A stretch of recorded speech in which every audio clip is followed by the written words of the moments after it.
3, 2, 1, hit it. Chris Ranji, Amy, Mark Scores. The Chris and Amy Show. You know who it is. Also, if you didn't know, this is called the show. On 104.1 FM, KMOX. What a gross Thursday. It's going to be hot. Well, it's already hot. It's humid. It's humid out. It's just a little sticky. Listen. No, we're close to a record high today. Well, record high is like 94. We're going to get to like 91. Ew. it is. It's a little damp. It is. It's so damp. It's very damp. But you know what? The Forest Park was beautiful this morning. It's good to sweat. It's cleansing. Not when you have clothes on and it isn't. Well, You're not supposed to sweat when you're wearing jeans. That's not fun. I do not like damp jeans. Amy, Mark Scores, Chris Ranji. Good morning to you all. The Chris and Amy Show from 9 to noon every day on KMOX. Our phone number, 314-436-7900. You can send us a message straight from the Odyssey app. Click that little button and record it and send it. Also, we're streaming live on Facebook, YouTube, and Twitter. We would really like for you to follow us on Twitter at Chris Amy KMOX. Time now for the top of the order. The top 3 stories everyone will be talking about. Seems like the St. Louis sheriff is an interesting fellow. He has purchased $10,000 worth of golf carts, according to reporting, and may want more. We're not quite sure. This is a very strange but interesting and funny story. At least I think so.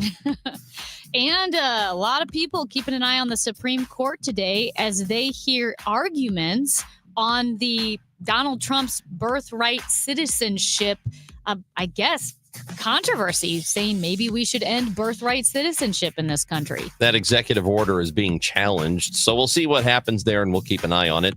Also, the Cardinals do win a series against the Phillies on the road. That's great news. And then City SC last night against their rival Kansas City, up 2-0, blew the lead, ended up in a draw. Oh my gosh. So that's where we are. It would have been so deeply preferable to have just lost that game 3-2. We're going to get into this. I don't think it's preferable to lose 3-2. It's preferable. But we're going to get into it a little bit later. And they have a real problem with giving up goals late. Like after the 70th minute, they've been really bad.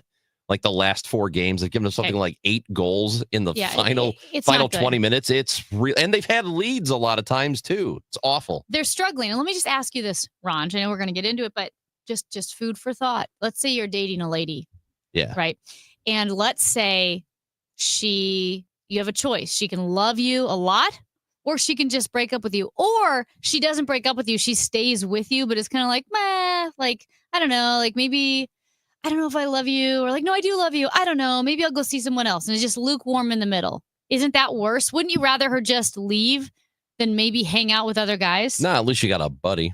Well, you think I haven't done that before? my gosh. What? It's fine. No, it's not. It's fine. It's fine. That's what this tie is. No, it's not like that. You're basically saying, listen, it's lukewarm, but at least we have a team. Look, man, soccer doesn't have to be like every one of your sports. It does not have Every to. one It of does my not have to sports. end the same way that you like it. I don't think. Just get used to it. And it's not even a bias, an American bias. Yes, it is. I don't think cricket has ties. I actually don't know this at all. If you know, let me know. I have no clue. 436-7900. But I don't think cricket would play for 22 hours to end in a tie. Because they do play. Several of my good friends, massive cricket fans, will stay up all night. Like, we think we're sports fans in America. We're nothing compared to cricket fans. They stay up all night watching matches that last 8 days. I don't understand. It's very, very popular in some countries. It's very popular. And I just want to know, can you tie in cricket? Can you imagine playing 8 days of cricket and then ending in a tie, 750 to 750? It's one of those sports, if I'm not mistaken, people who play it are some of the highest paid athletes in the world. And there are some cricket events that are some of the highest viewed in the world of all sporting events. So I believe the viewing, I don't know about the pay, because I often see the highest paid athletes and it's always soccer, right? Soccer dominates. Yeah. And then baseball. But I don't know that I've ever seen a cricket player on the highest paid list. Well, I have to go look. But I do know F1? that it is. I mean, if you would, it stands to reason that if it is a highly viewed sport, that the guys are probably highly paid, or the people who play it are. So $10,000 worth of golf carts, huh, Amy? Yeah. This is a really interesting thing that's going on with the sheriff. And this is the same Golden Dice sheriff who allegedly told an employee that he had to roll dice in order to potentially keep his job. That's this person. Yeah. Remember, Also- and remember, then we were rolling dice Yes, we rolled to dice help to determine. make decisions Yeah. for our listeners. We had people who wanted to know if they should stay in their situationship or if they should be, if they should move on. He also has been asking deputies to give his family members rides to and from school, Like his kids? allegedly. His Yes. kids. Yeah. So this is Sheriff Alfred Montgomery. Yes. He's the dice rolling sheriff. I don't know that saying, hey, could you pick up my kids from school is part of the purview of a deputy sheriff. It isn't. Yeah. Yeah, that's what I thought. I wasn't sure, It isn't. like ties and cricket. Who really knows? But it's not. So also apparently he wanted golf carts, Amy. Let's get to the golf carts in a second. I don't want to go past this. But every reporter in town has been trying to talk to him Yeah. and get to the bottom of this, and he has done some speaking. Chris Hayes at Fox 2 tried to catch up with him, and this Mhm. was outside. This was on Tuesday. There was a land tax sale. It was outside the courthouse. And so Chris Hayes from Fox 2 went to go speak to him, and this is part of Hayes's report. You have to stop breaking the policies and rules at the courthouse, okay? Now, I understand that you don't have respect for me as the sheriff, Oh, I but have you have respect to for you, start respecting the absolutely. office, okay? So I'm please, not breaking this any is- rules. I've been you in a can't public- video out here. You know that. You know can better. video on a- You cannot video outside. a land tax sale. We can't do that. Please respect the office. Thank you. Hold on. So what you should know there is that the sheriff comes over to Chris Hayes and says, hey, come over here, follow me. So they follow him, and Hayes thinks he's going to get to talk to him about the situation. And then he gets berated by the sheriff and says, you can't be here filming. But that's not true. He can be there filming, at least according to Beavis Shock, who was there on the scene and who said, I was walking by. I understand you were told by the sheriff you could not videotape a tax sale. It's my instant legal opinion that is wrong. It's public property. It is public property. I love What is also. with this dude? I also love the idea of an instant legal opinion. Beavis Shock is something, isn't he? I love my ILO, your ILO, my instant legal opinion. Yes. No, here's the thing, Ranj, too. Alderman Matt Devote, I believe is how you say it. He's from the Hill. The Hill. So the aldermen are listening to the sheriff. This was a couple of days ago, who was asking to increase his budget for the upcoming fiscal year. So he wanted to boost his office's fleet budget from $3,500 to $97,000. If I'm reading this correctly, Okay. right? He boosts his fleet budget to $97,000 next year from $3,500 this year. And the alderman said that he heard some of that massive increase in the budget would go to golf carts. And he asked the sheriff, why would you need a golf cart to cross Market Street? It's your two buildings that you go in are Well- directly across from each other. I'll say this. I got a lot of friends who have golf carts in Yeah. various neighborhoods in the city, Mhm. and they'll ride from place to place. It's a lot of fun. Are they crossing the street? Yeah, Is it they're- a direct shot? Sometimes, No. well, you do cross an But intersection. that's not the entirety of their trip. It's just crossing Market. No, sometimes we park the golf cart and cross the street. We have to walk farther to get guests when they park in the garage. Matt, our producer, should have a single file golf cart that he can fit in the hallway to drive it from our studio down the hallway to the garage to pick up our guests, because that's a farther walk than crossing Market. At least give him a scooter. Yes. that it can roll oh my gosh, around that would be adorable. And then put up the and down guest the on the hallways. back. Yeah, and a little bell through that I can ring. No bell for you because Oh. you would abuse it. Okay. I don't think you'd know how to use it judiciously. I think you would just be ringing the bell the whole time. I'd be very liberal with my bell ringing. Yeah, I think that'd be annoying. So you can't do that. Okay. I love this from the Post Dispatch today, and this doesn't sound like the biggest deal in the world, but it's so stupid it doesn't need to happen. Stupid, it's fun. And yes, this is funny. You know This what? whole thing is funny, We're and it's not because we're talking about tax money here, and people Yeah. are paying for this, but it's just so It's not stupid. murder. It's really, really stupid. It's nice to talk about something stupid that's not murder, honestly. And so, yes, it's about golf carts. And I love how the alderman is like, okay, so if you have to make some longer drives, wouldn't those be handled with the, sheriff's office vehicles that they already have? Their Yeah. actual Look, cars? I'll say this. I don't know anything about the fleet of sheriff's vehicles. I don't really know if they need new ones or not. Maybe they do. Maybe the cars are bad. Maybe their equipment is old. So I can't speak to that. It's just the golf carts part I that just know. seems so ridiculous. And, we've been talking about Alderman Devoti or Devati. Again, we'll figure out exactly what it is. But we've been trying all day. But Alderman Devoti is clearly against this, as Amy has said. But I And- think like not antagonistically. He No, even no, said, just- I'm not trying to be dense. He goes, I'm just having a hard time wrapping my mind around why the sheriff's office is doing these things. So he was then notified by the Post Dispatch, who called him and said, well, apparently he already has bought at least 2 golf carts, The sheriff? which have cost $10,000. And I love this quote from the Post Dispatch when he was reached by phone. He was surprised to hear it, they said. He said, oh, my God.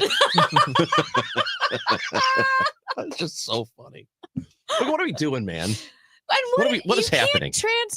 And even the job of the sheriff's office is sometimes to, transport people who've been charged with crimes, maybe from the courthouse to the jail or whatever.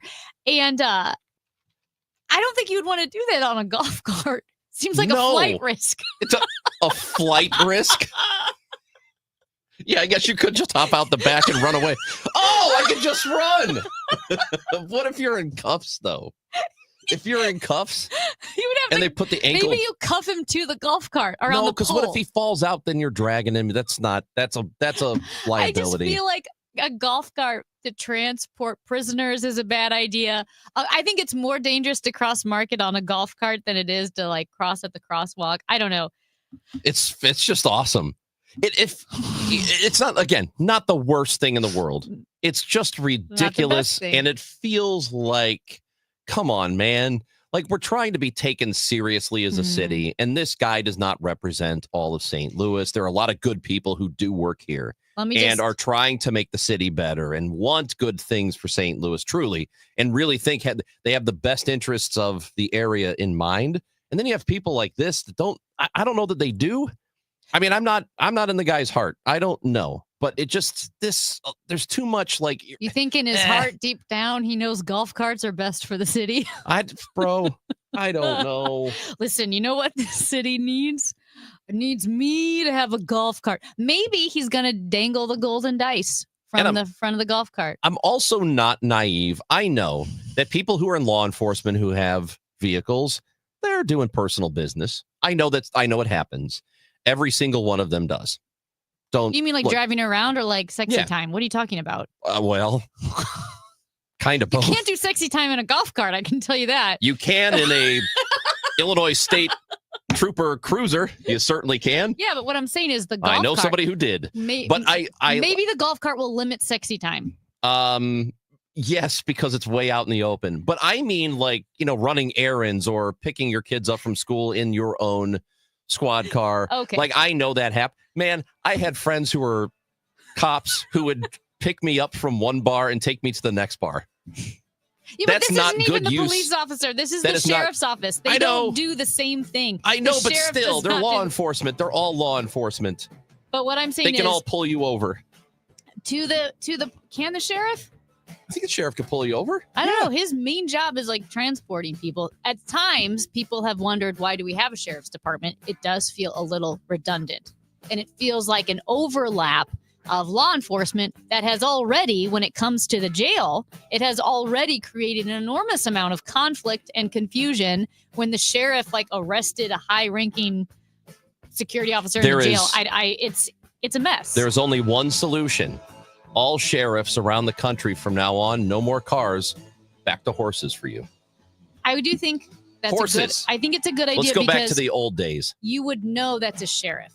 Chris and Amy on KMOX. When you retire, the paycheck from your job will likely stop. But here's what won't stop: bills, taxes, and medical issues. Sure, there's Social Security, but that may not be enough. Steve All and his team at the All Financial Group can show you potential ways to develop a new stream of income that can last as long as you live.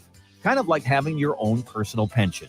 You won't have to worry about whether the market is up or down or who's sitting in the White House. You can spend your time instead on the things that matter, like family, friends, and doing the things you never had time to do before.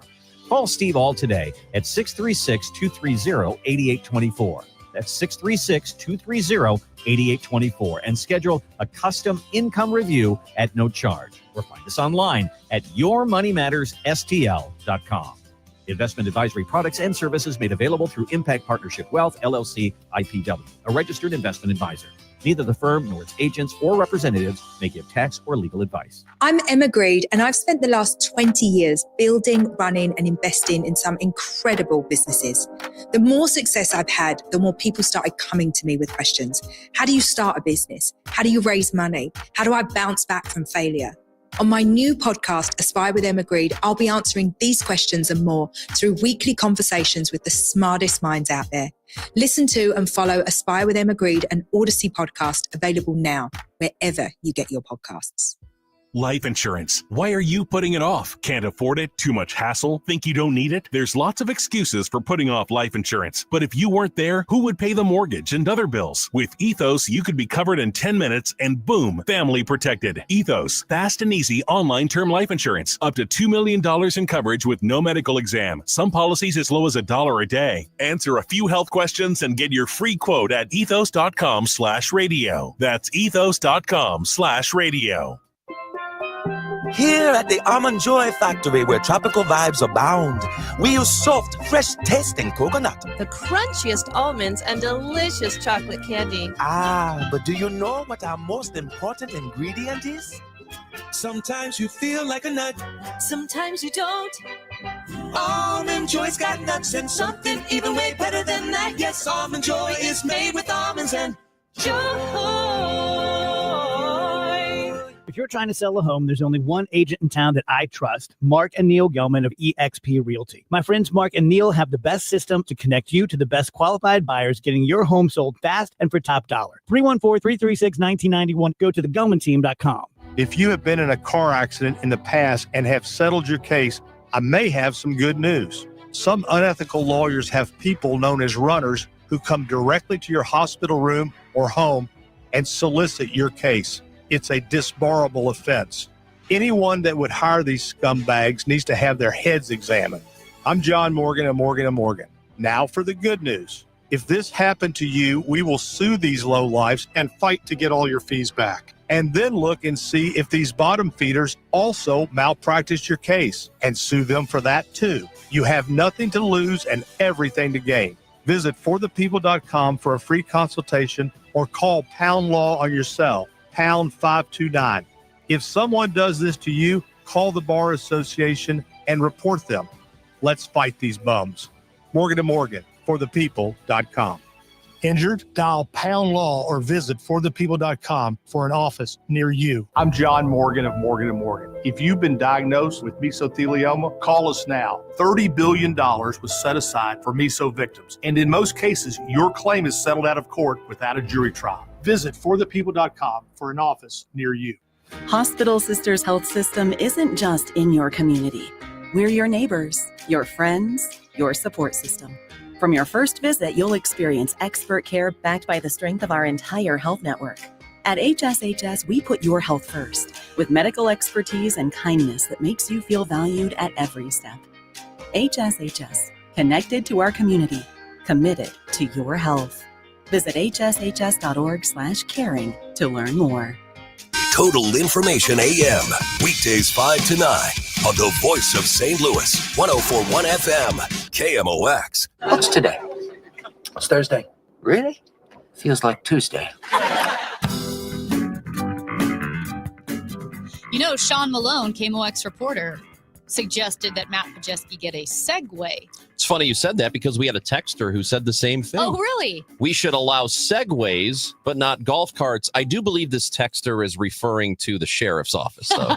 Like the sheriff, and they have to ride around. What is the sheriff going to do on a Segway? So here's a suggestion from a texter about it. It says in previous years, sheriff's office has gotten deputized to help with security at downtown events and during times when they were having security issues. Golf carts would help with these events, perhaps. And $3,500 fleet costs. My budget for my 2-car family fleet is more than that. So, yeah, I'm sure that's true. But they already have cars. There are already sheriff cars. And maybe it's inconvenient to drive an entire car to these areas. I don't know.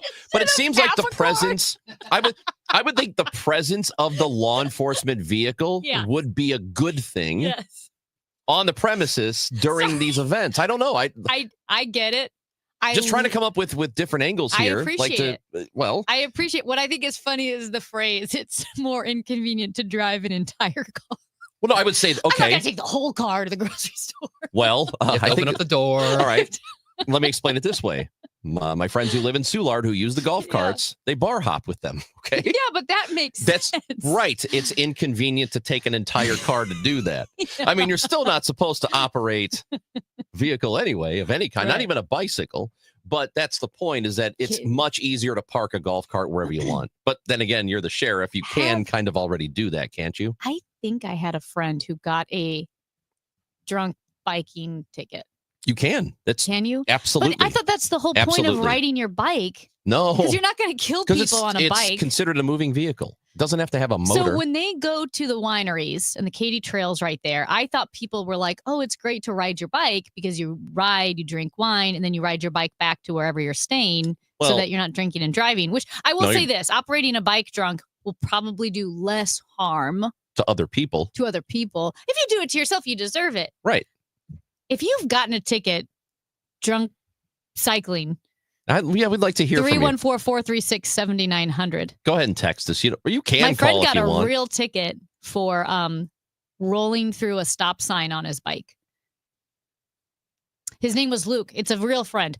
He was on a bike on the road, and he rolled through a 4-way stop, and a cop pulled him over and asked for like his license and insurance. And he's like, well, I don't have it because I'm on my bike. You know what? Good. And he got the ticket. And this was like 20 years ago. He carries it with him in his wallet. Good. I'm so glad that happened to him. And I think more cyclists should get more tickets for not obeying rules of the road. Can I say this? I was running in Forest Park with my group. We were just jogging along, just trotting. And all of a sudden you hear this swarm of locusts. And we look up, and coming down the hill at 80 miles an hour are these cyclists. So we pull up and we stop, and they all go, thank you. Thank you, we appreciate it. Oh, do you? What was our other option? To run into your path? We had to stop.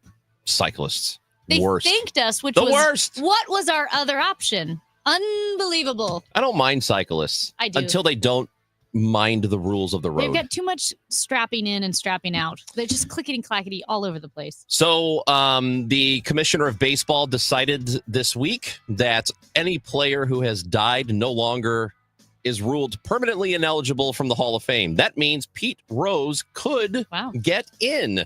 There are people who want him in. People not who me. Don't.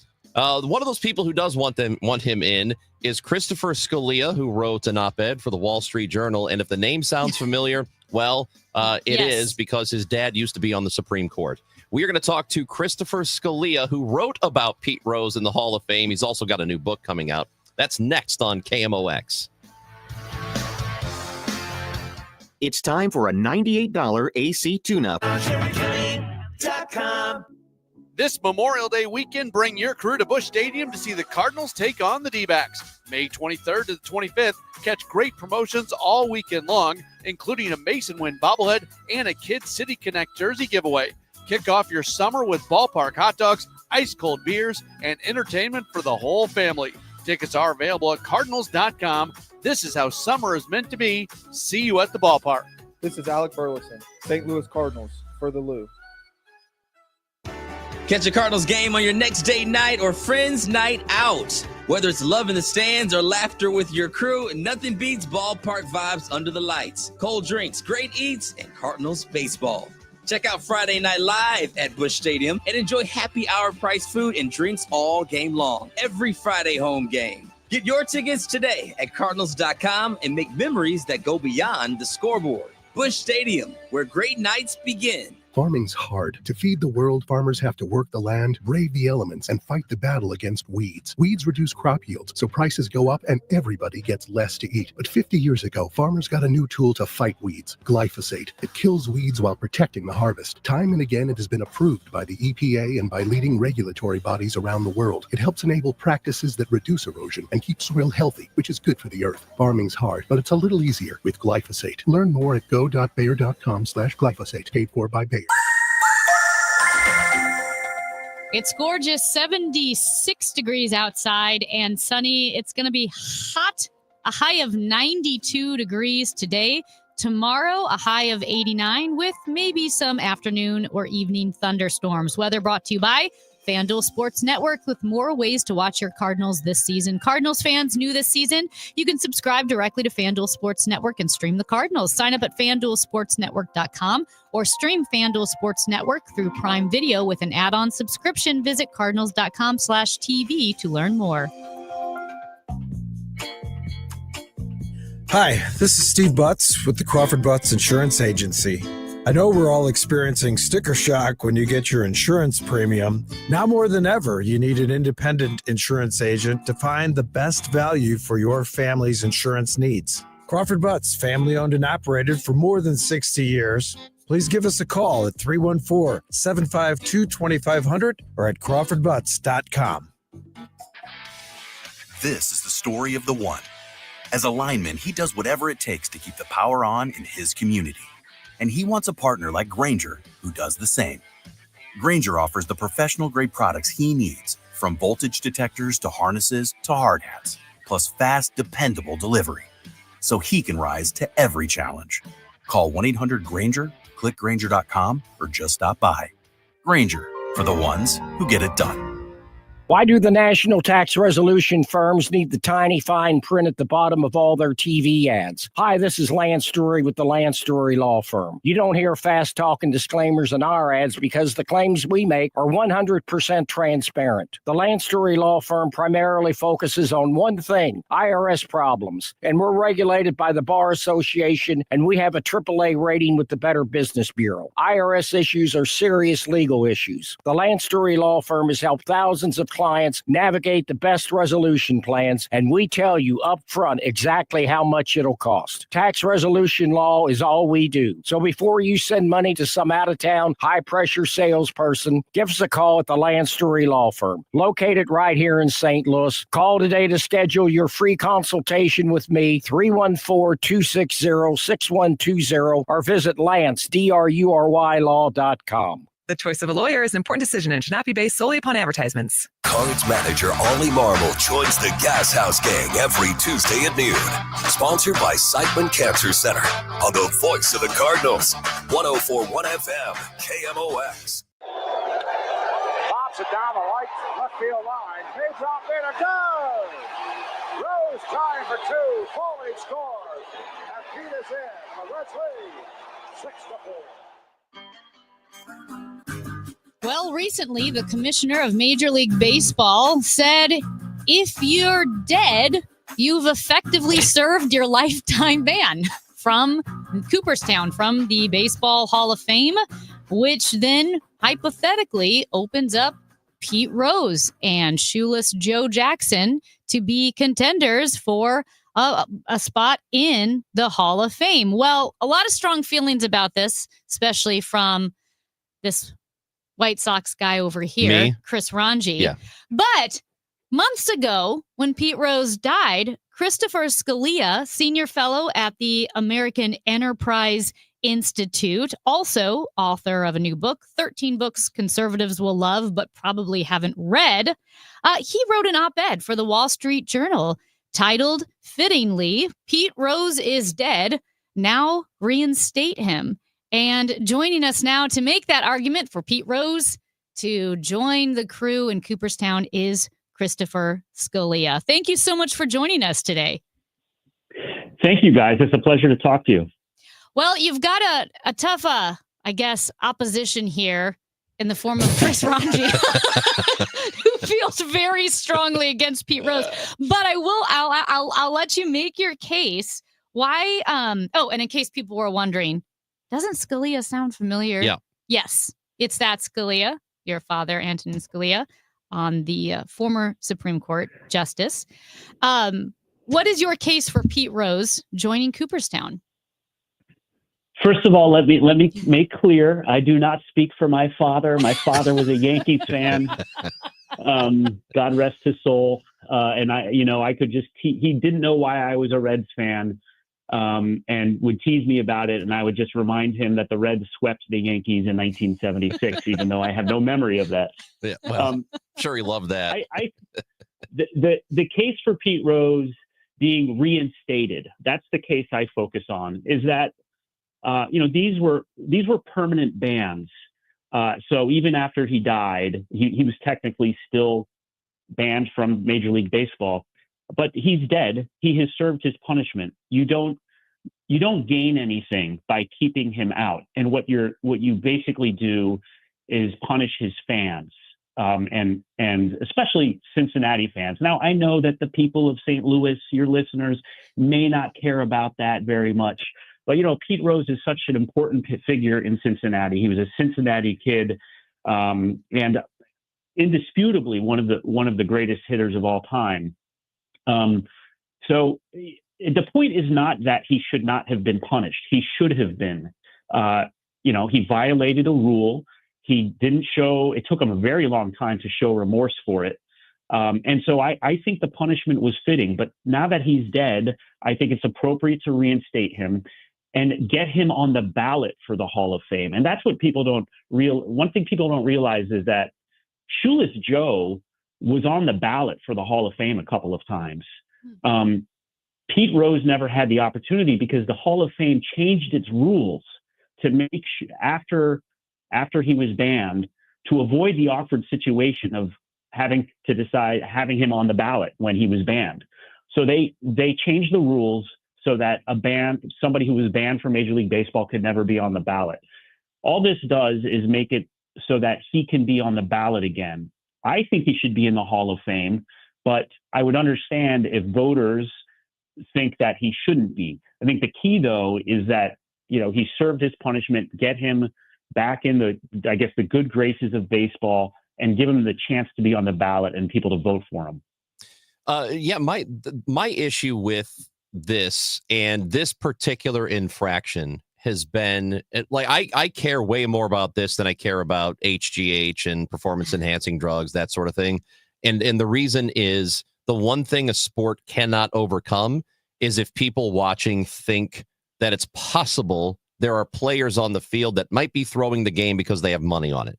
That's the spirit of competition. If you do that as a player, your sport's dead. Because if people don't believe in the outcome, then it's dead. My argument for it has been it is a serious enough infraction that you should never be in, alive or dead. And part of it is there's the character clause, which baseball has, the Hall of Fame has, and it matters. You can argue that it should or should not matter. Do you think it should? I don't have a problem with the character clause. But again, and I think that if he is inducted in the Hall of Fame, it would be appropriate for there needs to be a reference to the fact that he broke an important rule and he compromised the integrity of the game and was banned for the rest of his life. But I think that I don't think bringing him back into the game makes anybody think, oh, gambling's okay. I can do this because I won't really be punished. He still was out of Major League Baseball for 35 years. That was a serious punishment, and his reputation will forever be tainted. So gambling is easier than ever now, and I think Major League Baseball really needs to be careful with what it's doing there. So, and that's a danger of letting Rose in, but I don't think that letting him in is a signal saying gambling's okay, guys, you can do it now. He still served very significant punishment, and he died without being in the Hall of Fame. He died as basically a baseball exile. He died a very sad figure. And I don't think anybody who sees how his life ended and how he spent the last 35 years of his life will think, well, gambling's worth it. What about, how do you view the Hall of Fame then? Do you view it as primarily just a building that's an honorific for the greatest players, but also, or should I say, more of a history of the game? Like, what is the percentage of Is it a shrine or a museum? Yes, thank you. Yeah. Well, the character clause, if you believe in that, I think it means that it is it is a shrine to some degree. And that character elements do matter. And, to that end, that's why I actually think that the HDH issue is much more serious, because what those players did, not to name names to your St. Louis listeners, but what they did was undermine the game that came before them. They threw everything, the history of the game, into chaos. And, it was a great sugar high for a few years, and the game was so exciting. But and the defense is always, well, they still had to hit the ball, but they were able to still stay healthy so much longer and get so much stronger and hit the ball so much further with artificial advantages that no player ever had before. I think those violations were much more serious than what Rose did, but they are on the ballot. Rose has never even had the chance to be on the ballot, and the writers are deciding and the voters are deciding, no, they jeopardize the integrity of the game too much. They may decide the same thing with Pete Rose, but they haven't even had the opportunity to make that judgment yet. Oh, that's interesting. I know a lot of people agree with you on that, on like the PED stuff, that it is a more serious deal. I guess I just have a fundamental disagreement on that because of the nature of gambling. And like I said, if a player is purposely letting a ball go between his legs to lose a game, that's a sport cannot survive that. Well, you can survive guys hulking up and getting juiced up, because since the beginning of time, players have always been trying to find a way to get an edge. And some of it was stupid. I mean, they were taking, wasn't it like animal testosterone or something way back in the day? They thought it would help them. Yeah. Like really stupid stuff, but they've always been trying to gain an advantage. It's just that gambling, sometimes you can angle to actually do worse on purpose. And I think that's the problem. Well, that's of course, that's what Shoeless Joe is accused of doing. Right. He accepted a $5 bribe, and the argument for him is, well, he played so well in that World Series, it doesn't seem like he threw it. By the way, the Reds won the 1919 World Series. The White Sox didn't have a chance anyway. So, yeah. I mean, it was the mighty Cincinnati Reds. But, the mighty 1919 Reds. Exactly. We all love them. No, I think I don't want to dismiss the seriousness of what Rose did. He really, baseball knew what he was doing for a while, and they were scared of how it could, the characters he was associating with and the danger he posed to the game. That's why the Reds didn't re-sign him, and he went to the Phillies.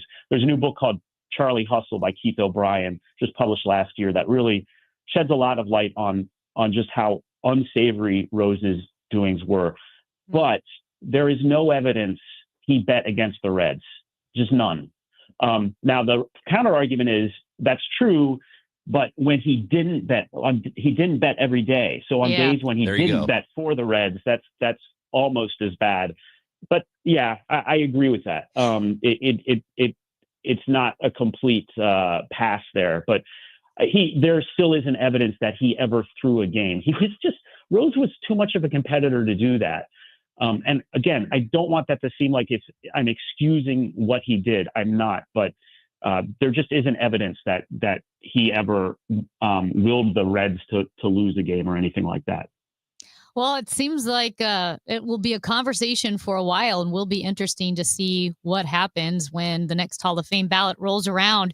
But before we let you go, again, we're speaking with Christopher Scalia, Senior Fellow at the American Enterprise Institute. You have a new book that will be released in 5 days, May 20th. 13 books conservatives will love, but probably haven't read. And what's so funny is I think right when you joined Jonah Goldberg on his podcast, I had just read My Antonia for the first time, like totally randomly. Yeah, I mean, just totally random. And I thought, oh my gosh, it's weird that I never read the book before, but did. What inspired you to write this book? Well, the premise behind this book is that when you talk to conservatives about great fiction, and my book focuses on novels that conservatives will love, they tend to talk about, if they talk about fiction at all, they talk about the same handful of novels. But there are so many great novels out there that of high literary merit, and B, explore principles and ideas and values that are especially important to conservatives.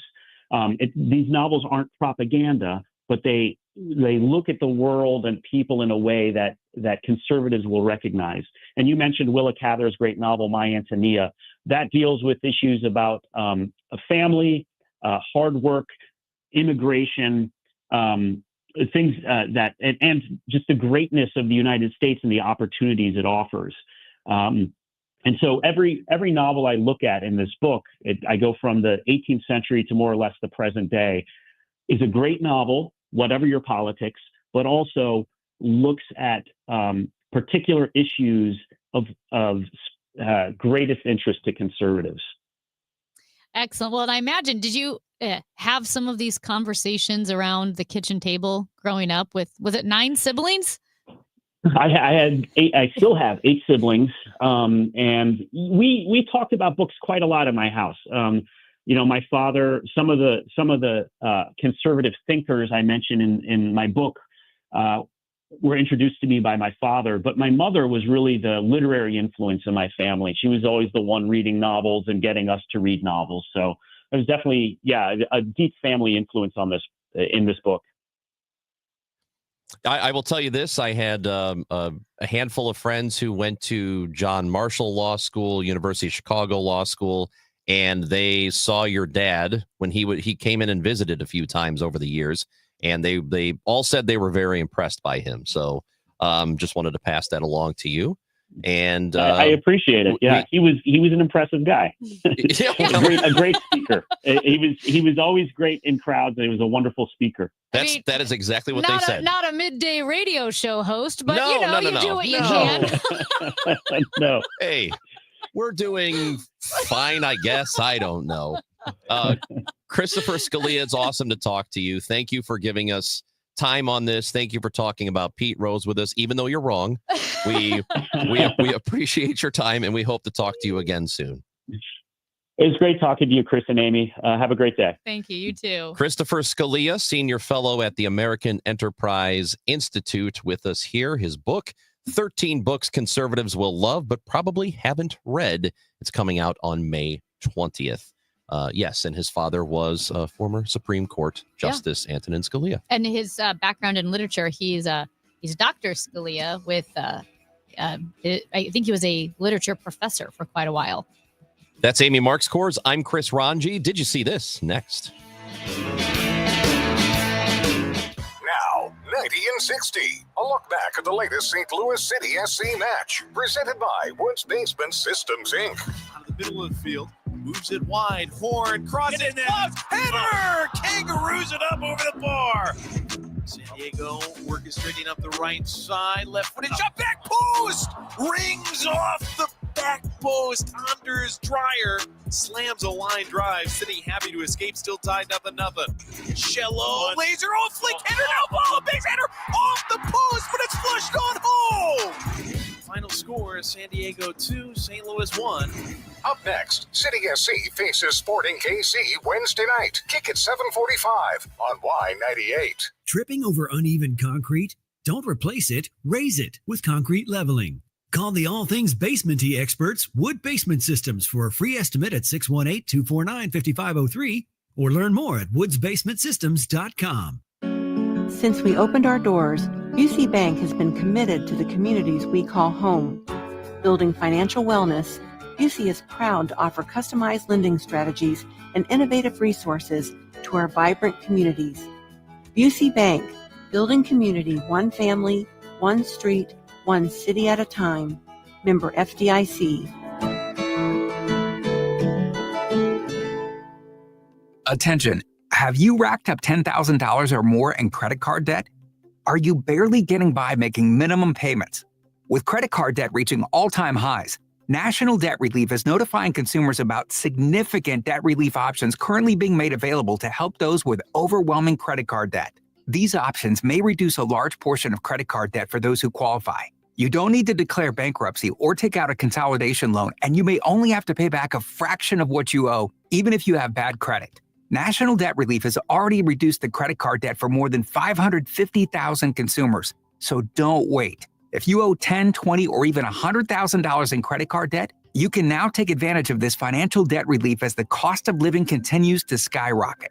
To check what debt reduction you may qualify for, call 800-207-4545. That's 800-207-4545. Once again, that's 800-207-4545. Hi, I'm Jim Brennan from McKelvey Homes. Since 1898, we've been building homes of legendary quality with personal service for families in St. Louis for over 127 years. And to mark this special occasion, we are celebrating with our anniversary gift of $18,980 in options on all homes in all communities across St. Louis and St. Charles counties. When you're ready to move up to McKelvey, visit McKelveyHomes.com. Hey, it's Matt Pauley telling you about i3 Broadband. You've heard me talk about them. They provide the internet in my home. I love them so much. The reliability is great. Let's talk about price for a moment, though. They've got an introductory rate at $19.99 a month for one of their service options. No bundle ever required. You're going to save $10 a month over the cable company. They've got great pricing on all of their different packages, going up to 8 gigs upload and download speed, always mirrored. See if they're available in your neighborhood. Put your address in at i3broadband.com. Hi, Mia here at the winnings desk of the Missouri Lottery. So, I wanted to write a thank you note for every dollar Missouri Lottery players have given to Missouri and education, but that would be 8.4 billion notes. So to save a little time and a whole lot of paper, here's just one. Dear every single lottery player in Missouri, thank you for helping us give $8.4 billion to Missouri and education. Sorry, my trumpet's in the shop. The Missouri Lottery. Winners welcome and play responsibly. Join us for the next Business of Family Business on KMOX. I'm Debbie Monterey, along with my co-host Kevin Short of Clayton Capital Partners, and we're going to be talking about plumbing. We are, but the really interesting, fun part of plumbing, not the nasty side of plumbing. So you will learn a lot about the business. It is Matt LaMartina of Tony LaMartina Plumbing. It is going to be a fascinating conversation, so we hope you will join us Saturday at 5 here on KMOX for the Business of Family Business. Chris Ronchi, Amy Marks Kors, The Chris and Amy Show on 104.1 FM, KMOX. Now, did you see this? With Chris and Amy. All right, Ranj, you know, we actually have this. We're going to be talking about this in the next few days, how in college, everybody's cheating. You sound like a horse. I know. Everybody's cheating. Everyone's using ChatGPT to write essays. Everyone's using ChatGPT for everything because it gives them more time to hang out, because why would they waste time thinking? So listen to this statistic, which is even worse than I thought. Within 2 months of ChatGPT being launched in January of 2023, within 2 months, 90% of college students were using it for their work. Oh, yeah, within of course. 2 months. Of course. I mean, now we're in 2025. Everybody's using it. So again, it's become a huge issue where kids don't know how to organize their thoughts, because one of the hardest things ever, I taught writing, I taught AP literature. One of the very hardest things that I am terrible at is summarizing. Summarizing is so hard. And when you are reading a book or your short story or a passage, you have to summarize it. You find the main points. The amount of brain power that takes is insane. That's what ChatGPT does. It summarizes, right? It makes the outline. It writes the essays. So kids are saying, so when professors were complaining about kids using ChatGPT, they said, well, you're inhibiting the way I learn. This is how I learn. This is the way of the future. You can't tell me how to learn. So guess what professors started doing? That's right. They started using ChatGPT to grade essays. And the students aren't having it. Several students have complained after professors used ChatGPT to, quote, guide their feedback on assignments. And so now students are saying, hey, you didn't read my essay yourself. You used ChatGPT. And I'm like, hey, buddy, if you can use it to write your essay, professors can use it to grade it. I've seen. It's insane. It's so depressing to me. Just the other day, I was seeing a professor on Twitter who was talking about students, and he is somehow, I don't know how you do it, he didn't go into detail, about he AI proofs his quizzes and or his assignments. He has somehow managed to do that, and the students have complained to him. And one of the phrases they use is it's something like my way of learning. Yes. Like you're interrupting my way of learning, which I think there is value to learning in different ways, and not everybody retains information the same. But I don't gather that that's what a lot of people are doing when they use AI. They're letting it do the work for them. They're not learning. Yeah. They're just like, here, do this for me so I don't have to, and I can screw off if I want. You know, when you did the ACT, now they didn't have the essay portion of the ACT. That's how old I am. But like those types of essays you have to write by hand. Kids don't know how to write those. Learning is not typing in a prompt from an essay from your professor and having ChatGPT write the essay. That's not learning. This is really stupid. It's funny, but it's stupid. But Democrats in Texas are trying to ban Senator Ted Cruz from attending college playoff games. Have you seen this? This is just it's a stupid bill. It's not serious. But Cruz is very much in love with Houston sports teams. But the thought is every time he goes to a big game, they lose. For example, the University of Houston, when they were in the NCAA championship game back in April, he was there. They lost. The Astros lost game 1 of the ALCS when they were playing the Texas Rangers. He was there for it. So he's been to a lot of big games. They want to prevent him from going. Harris County Democratic Party precinct chairs Charles Kuffner and Bill Kelly proposed the resolution yesterday. That's funny. He says, they say, quote, the 9 scariest words for any college fan to hear are, I'm Ted Cruz and I'm coming to your game. Oh, that's funny. It is funny. It's stupid, but it's funny. That's funny. Anyway, so Ted Cruz, we'll just let him go to Cancun instead. Let's talk sports. Yeah, thank you. You're welcome. Let's talk sports. More of it with Matt Pauley. The Cardinals split a doubleheader. They're 4 games over 500. They've been playing a lot better the last couple of weeks. And Matt Pauley, host of Sports Open Line, joins us next on 104.1 FM KMOX. The smartest way to do your homework is Heckman Lumber.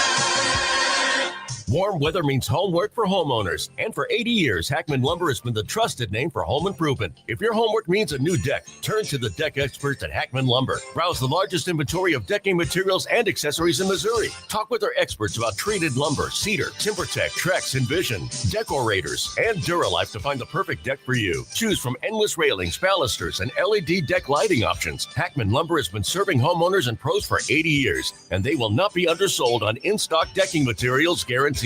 Whether you DIY with their expert advice or need a trusted contractor, Hackman has you covered. They are now an authorized steel dealer and stock a huge selection of grills. So celebrate summer with the new Big Green Egg, pellet grills, Weber gas, or charcoal grill, and all the accessories you need for the perfect backyard setup. Visit Hackman Lumber's showrooms in St. Charles, Pacific, and Troy, Missouri, or HackmanSTL.com. The IRS, they tell you to be afraid, to be scared, and they try to frighten you into calling. I'm not here to do that. Tax Relief Advocates is different. TRA is here to tell you that if you owe money to the IRS, whether it's $5,000, $50,000, or $500,000, we have a solution. It doesn't matter if you're sitting in your car, at work, or with your kids. No matter where you are, call now. 800-575-6481. Don't lose hope. TRA can eliminate or reduce what you owe to the IRS. Generous programs are now available that can give you a fresh start. Our passion is taxes and helping individuals fix their IRS problems. We have over 1,000 5-star reviews on Google and an A+ with the Better Business Bureau. You don't need to be afraid of the IRS any longer. End your tax nightmare today by visiting us online at TRA.com or call 800-575-6481. That's 800-575-6481. Tax Relief Advocates. Real solutions for real people. News, talk, cards. KMOX AM St. Louis. KMOX FM Hazelwood. Always live on the free Odyssey app. Just a reminder to have your air conditioner checked for the summer so you don't have a mishap and it goes down in the hottest day of the year. But it's always best to have it done. Call us and we'll be more than happy to come out there and check it for you. And like always, if you're having your furnace checked by another company and you are told that this is the year you need to replace it, call me for a second opinion. The 0% interest is still available on most brands. Save your cash and keep your credit cards open and away from those high rates. Call me. You'll be glad you did. Bart Inman, one easy number in Missouri and Illinois.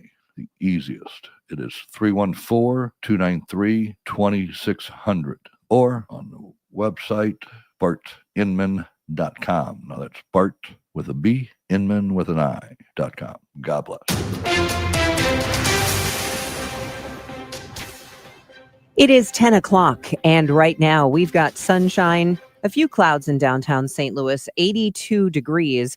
The news is sponsored by Parties on the Plaza at Westport Plaza. I'm Debbie Monterey. Abortion is going back on the ballot in Missouri. Senators passed the measure 21-11. It passed the House last month. Republican lawmakers approved a new referendum that would seek the amendment's repeal and instead ban most abortions, with exceptions for rape and incest. The constitutional amendment will be back on the ballot in November 2026 or sooner if Governor Kehoe calls a special election. Illinois Governor J.B. Pritzker's office is lowering revenue projections for the next year. Capital News Illinois reports Pritzker's office expects a roughly $500 million dip from his February budget proposal. The decreased projection means lawmakers have less money to work with. The governor's office blaming growing economic uncertainty from tariffs and possible budget cuts by congressional Republicans for that lower projection. Reserve Chair Jerome Powell today warning of the possibility of more persistent supply shocks as U.S. central bankers met for talks against the backdrop of uncertainty kicked off by Donald Trump's tariff rollout. The president's on-again, off-again approach to tariffs has caused a surge in volatility with sharp movement in both U.S. and global financial markets. Powell said uncertainty could spell volatility for the economy and interest rates. Longer-term interest rates are a good deal higher now, driven largely by real rates, given the stability of longer-term inflation expectations. Walmart's first quarter profits slipped, and they say they must raise prices due to higher costs from tariffs. CBS News consumer and technology producer Emily Pandice explains the move from the retail giant. Walmart is often thought of as kind of a bellwether for the economy, right? Like they employ a lot of Americans, they sell a lot of Americans groceries and those everyday essentials. They're the nation's biggest employer and the nation's biggest retailer. So I think when they come out and say, hey, these tariffs are having an impact on us, you know, it makes a lot of sense. They sell a lot of imported goods, and this is in line with what we've seen from other similar retailers. A principal in St. Louis County is behind bars accused of sex crimes against children. 4 students told investigators Cedric Gerald, principal at Westview Middle School in the Riverview Gardens district, engaged in sex acts with them at school and paid them for inappropriate videos. Police say Gerald admitted to many of the accusations. Harvard University for decades assumed it had a cheap copy of the Magna Carta in its collection, a stained and faded document it had purchased for less than $30. But 2 researchers now say it's actually a rare version from the year 1300 issued by Britain's King Edward I. There were believed to be only 6 copies of that version in the world, so it turns out Harvard's copy is worth millions, but they say they have no plans to sell it. Taking a look at the weather, sponsored by Overhead Door of St. Louis, it is going to be similar today and tomorrow with a mix of sun and clouds, hot, humid, and breezy. And in the afternoon, we could see strong thunderstorms in the afternoon, the kind that could produce flooding downpours, hail, damaging wind gusts, maybe even an isolated tornado. Today's high near 90, tomorrow's high around 84. Currently, we are at partly cloudy 82 degrees in downtown St. Louis. Your garage door is always there for you, rain or shine. Are you taking your garage door for granted? Is it screeching and whining for attention? For same-day service, call 314-781-5200 or schedule online at overheaddoorstlouis.com. I'm Debbie Monterey, KMOX News. The Chris and Amy Show on 104.1 FM KMOX and the free Odyssey app. That's a Redbird winner. Tom Hanahan rings up Schwarber. Swanson strikes out the side to cap off some comeback by the Cardinals. Down 5-1 after the first inning, and they beat the Phillies tonight 14-7. Cardinals split a doubleheader yesterday in Philadelphia, but they win the series against the Phillies on the road. Another good sign for them, taking 2 of 3 from a good team, and it didn't even have to be in their own ballpark to do it. The Cardinals have won now 10 of their last 11 ball games, and we welcome in our guy on a Cardinals off day. He is the host of Sports Open Line and Redbird Rush Hour, which you will hear both tonight starting at 5 o'clock, 5 and then 6, and then we'll go until 8 o'clock with the Sports Open Line. Matt Pauley is with us. How's it going, Matt? It's going well. How are you guys? Man, we're doing okay. They scored like 1 million runs yesterday. Yeah, most of them came in the second game. So it was a good day. You know, you're not going to win every game. I don't think you're too overly upset with the way you lose game number 1 because it was a well-played game. You would have loved to have seen them do a little bit more with runners in scoring position, but it was a well-pitched game.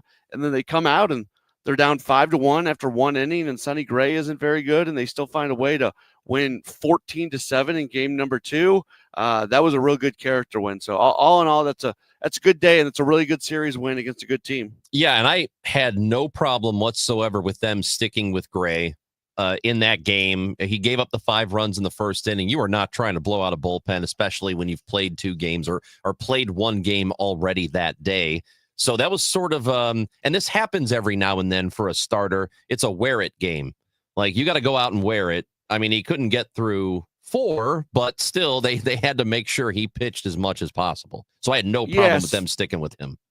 No, neither did I. I mean, it gets to a point where it's okay. The team has got you back in it. You can't. It's time for him to stop wearing it. So if they don't score those runs, if they don't get back in it, then you're a lot more comfortable with him going a little bit longer. But I mean, they got the lead once, and then he immediately gave it back up, and they tied it, and then they got the lead for him again. You couldn't keep doing that. At some point in time, you had to go to the bullpen. It's one of those games, though. You're going to have those where it's back and forth, and it's a slugfest. And so you had literally you had 2 games on the complete opposite sides of the spectrum. You had a pitcher's duel, then you had one that was a bit of a slugfest for a while until the Cardinals ran away with it late. And now as we look at the team and the way they've played, last 2 weeks, Matt, this has been a much, much better team, and the results have been better than they were in the first month of the season.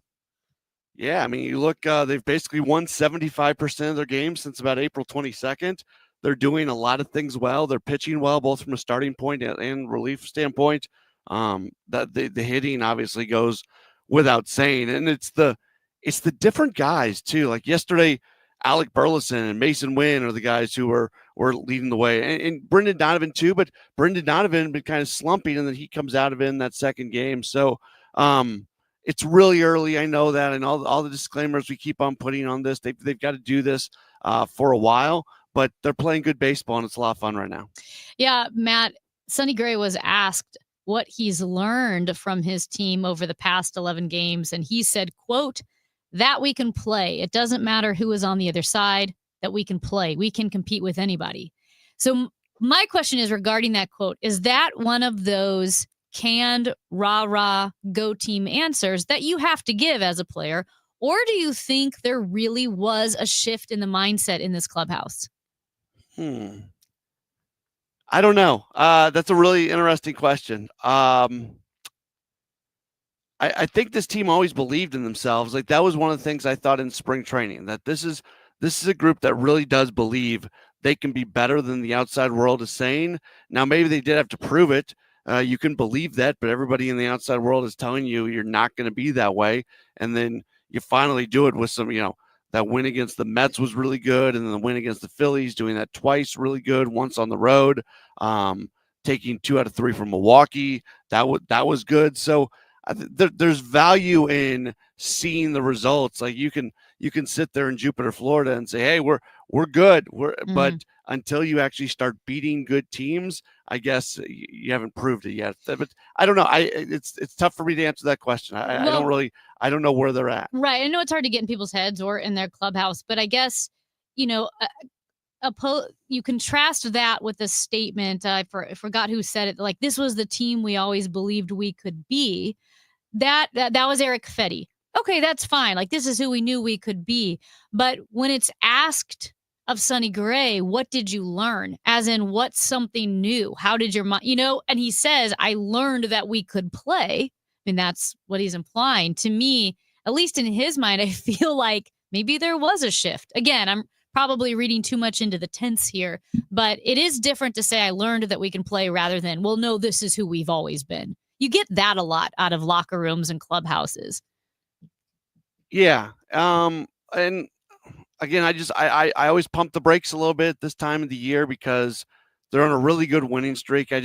Mike Claiborne says Flag Day, right? Like, this is a lot of fun right now. And I think what they are right now is closer to who they are going to be at the end of the season. But I want to let this thing play out a little bit too. Ranj is anti-Flag Day. Yeah, man. I think 2 weeks before that. If you don't know after about 60 games what your team is, then I don't know how much you learn after another 14 of them, right? I think it's different every year. Like I love the Claibs Flag Day thing. I'm not trying to be dismissive of that at all. But it's too bad you're both wrong. But that's okay.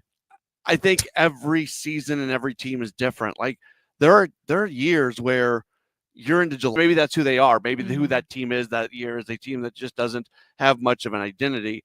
But no, I think there are years where you kind of get an idea of who a club, who they are very early on, and sometimes it does take a little bit longer. And I feel like this club does have a bit of an identity, but at the same time, that small voice in your head keeps saying this isn't what they were supposed to do this year. Well, and I will say this. Okay, first of all, you could say Ranj is a Memorial Day guy then, because that's about 2 weeks Memorial before Day. Flag Day is Memorial Day. By the Indy 500, you know what your team is. That's what we should say. But I think if you don't know what your team is after 60 games, why do you know after 75? But to the point that what you know what your team is, just because you know what your team is, doesn't mean they will stay that way. And what I mean by that is we knew what the Blues were. We knew what they were. Then they went on the 12-game winning streak. I brought up some negative trends of who they are, but they go on the 12-game winning streak. They go into the playoffs. And then when it mattered most, they reverted back to who they were at the beginning of the season. And that's why you can know who your team is, but it doesn't mean they'll stay that way. They absolutely can change. So I think those are two fair points of view to say, yes, I know who they are by Memorial Day, but maybe they change by the trade deadline. That's true. I also think that's More an outlier. Unusual. Yes. That's what they did at the end of the year, the Blues, to get in. That's an outlier. What they did in 2019, huge outlier.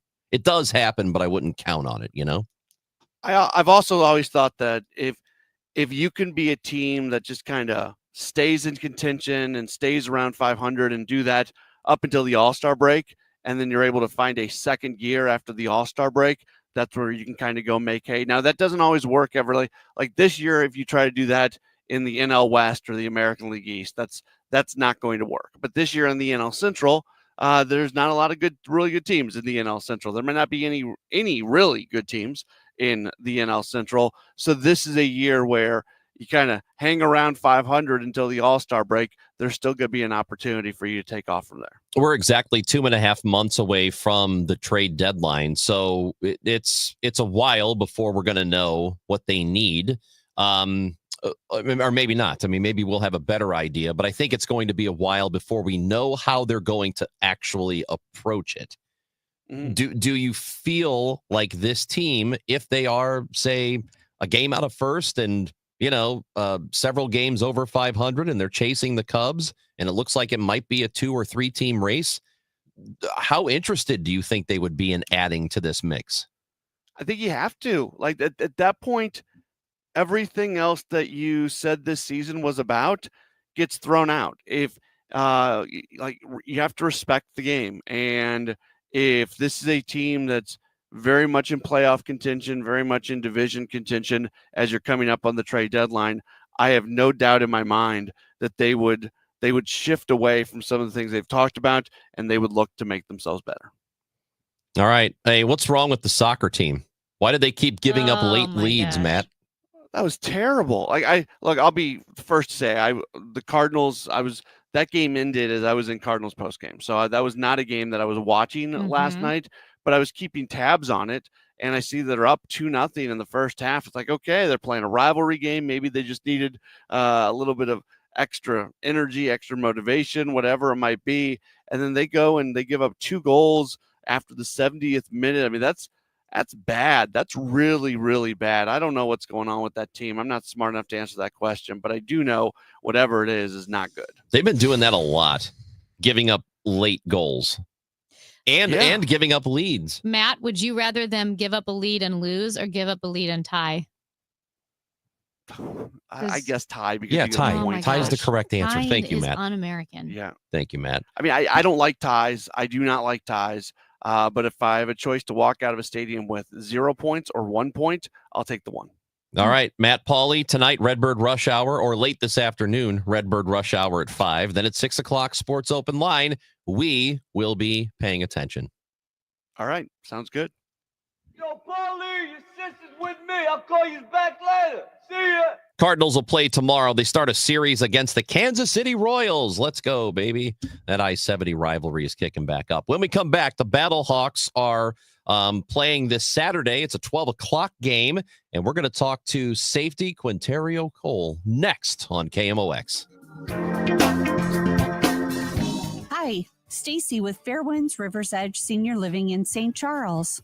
Are you a senior seeking a fun retirement? Do you want less work and more play? Do you want to enjoy great food that you don't have to cook? Then I know. Stop what you're doing right now and call Fairwinds. Set up a time to visit and have a meal. Meet some of our awesome residents. Check us out online at fairwindsriversedge.com. We hope to talk with you soon. Hey guys, Dave and Rach here for our good friends at Smart Mouth. So it is unique by the very definition of the word. It's the only mouth rinse out there with 2 chemicals that combine to prevent bad breath for 24 hours a day with just 2 rinses a day. Never have bad breath again. You can find Smart Mouth locally at Schnucks and Deerbergs or at Walgreens, Walmart, and Amazon. Visit smartmouth.com to snag a special discount on your next Smart Mouth purchase. That's smartmouth.com/Glover. Wesley Financial Group is not a law firm. If you own a timeshare, don't miss this important announcement from Chuck McDowell, founder of Wesley Financial Group. If you receive an unsolicited phone call or mail piece to discuss selling, renting, or especially canceling your timeshare, don't fall for it. If you really want out of your timeshare, hang the phone up immediately or throw that mail piece in the trash and contact your timeshare resort or Wesley Financial Group for assistance with your timeshare. As the only Inc. 500 timeshare cancellation company, our knowledge, experience, and results has made Wesley a trusted resource for over 40,000 families we've helped get out of their timeshare. Give us a call and I'll send you our timeshare exit information kit free with the straight facts about your timeshare and all of your options for cancellation. Call for your free info kit, 800-384-7878, 800-384-7878, 800-384-7878. This is Tom Ackerman for Ophthalmology Associates. You know, the doctors, or just the best doctors to see for your best vision in St. Louis. 314-966-5000, the doctors. They've treated more than 250 doctors. That's more than any other practice. Dr. Greg Birdie, Dr. Ranjan Malhotra, Dr. Robert Bersati, Dr. Andy Royer. 314-966-5000 is their phone number. 314-966-5000. Dr. Birdie, Dr. Malhotra are cornea surgeons and experts in diagnosis and treatment of diseases of the eye, dry eye, allergy eye, cataracts, macular degeneration, glaucoma, LASIK surgery. The Doctors of Ophthalmology Associates, experts. Call for an appointment today, 314-966-5000, or visit them online, youridoc.com, 12990 Manchester Road, quarter mile west of 270. 314-966-5000 or youridoc.com. I'm Ultima Morgan of Morgan & Morgan. Every time one of my children started driving, it was terrifying. Thousands of accidents happen across the country. We see it every day. If you've been injured in a car accident, call us. Dial pound law or visit forthepeople.com for an office near you. Retiring soon? Get the information you need by joining Kyle Jones and Matt Allgeier of Fire Capital Management for your retirement highway, Sunday mornings at 9:30. Investment advisory services made available through Pine Ridge Advisors, LLC, registered investment advisors. Securities made available through AE Financial Services, LLC, member FINRA and SIPC. The Chris and Amy Show, weekdays starting at 9 on 104.1 FM, KMOX.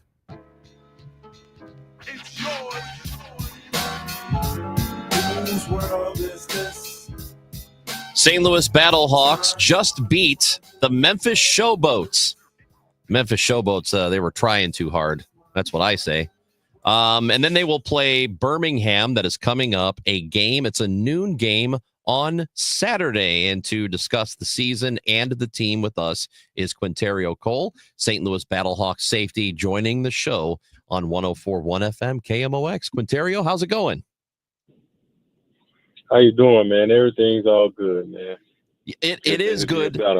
Hey, I'm telling you, we are we love going to Battlehawks games, and the reason is it is a tremendous amount of fun.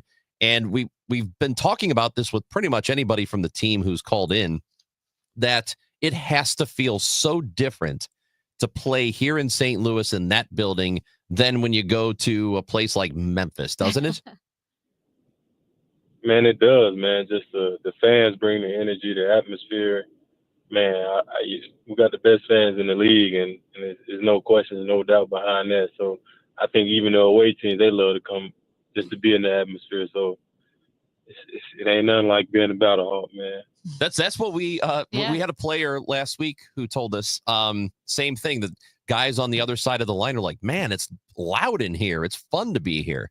Yeah, no doubt, man. And friends, you got to love the energy, and they bring it. They bring it every weekend. They bring it every home game. And, you know, us Battlehawks players, we just love playing at home, putting on the show. Did it surprise you when you became a Battlehawk, when you first had your first home game as a Battlehawk, just exactly how loud it got in the dome? I mean, prior to that, prior to becoming a Battlehawk, the XFL year, I was a Sea Dragon. And when we came into the Battlehawks that year, when I was on the opposing team, man, the energy, I'm like, whoa. I wasn't prepared for it then.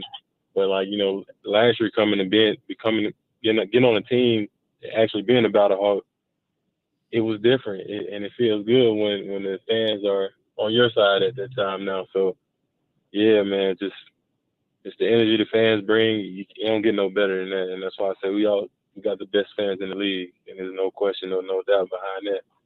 Yeah, it's got to be so much fun to play in that building, and we can't get over it. I think just going to the games is fun it's fun in itself.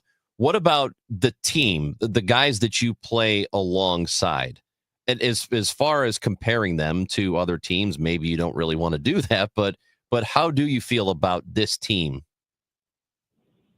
I just feel like this team, like everybody's all in, and you know. That's one thing I can say about this team, and I like that we come together and make the sacrifices. Whatever that needs to be done, guys are unselfish and willing to do whatever it takes, you know, whether it's playing a special team or if you're not active for this week or you just becoming active this week and you come in and step up and do your job. That's one thing I can say about this team. Everybody is all in. Everybody is buying into the program and trusting the coaches. Trusting the process and trusting everything the coach is putting together. And I just feel like as the season progresses, it's going to continue to show. You know, after those two losses early, week 3 and 4, it kind of just woke us up a little bit just to show us the adversity, because coach always warned us, like, adversity is going to hit, you know, and it's about how we respond. And I just like the way the guys is responding. Everybody's just buying in. Like, we know what it feels like to lose, and we know what it feels like to win and what it takes to win. So, I feel good about the team, and I just feel good about what we got ahead. What's ahead of us. So I'm feeling pretty good. Quinterio, I always find myself in these conversations with like friends. Maybe you're at a bar, you're watching a game, and you get into the argument of who are the greatest athletes, just speed, power, coordination in the world. And obviously NBA players come up there, but so does being a safety or a wide receiver. And when it comes to safety, to me, it feels like the most impossible job like in the world. Just the coordination, the speed. How do you keep track of the receiver? How do you look for the ball, and not like commit a foul while you're trying to make a play? It feels impossible to me. How does it feel to you, the one actually doing the job? I mean, yeah, it's a process actually. It's nothing. You can't just wake up and become a DB. Like you gotta go through that process of losing in certain routes and just getting that feel of the game more. Because a lot of people don't think about it. We play the game. We start off playing backwards.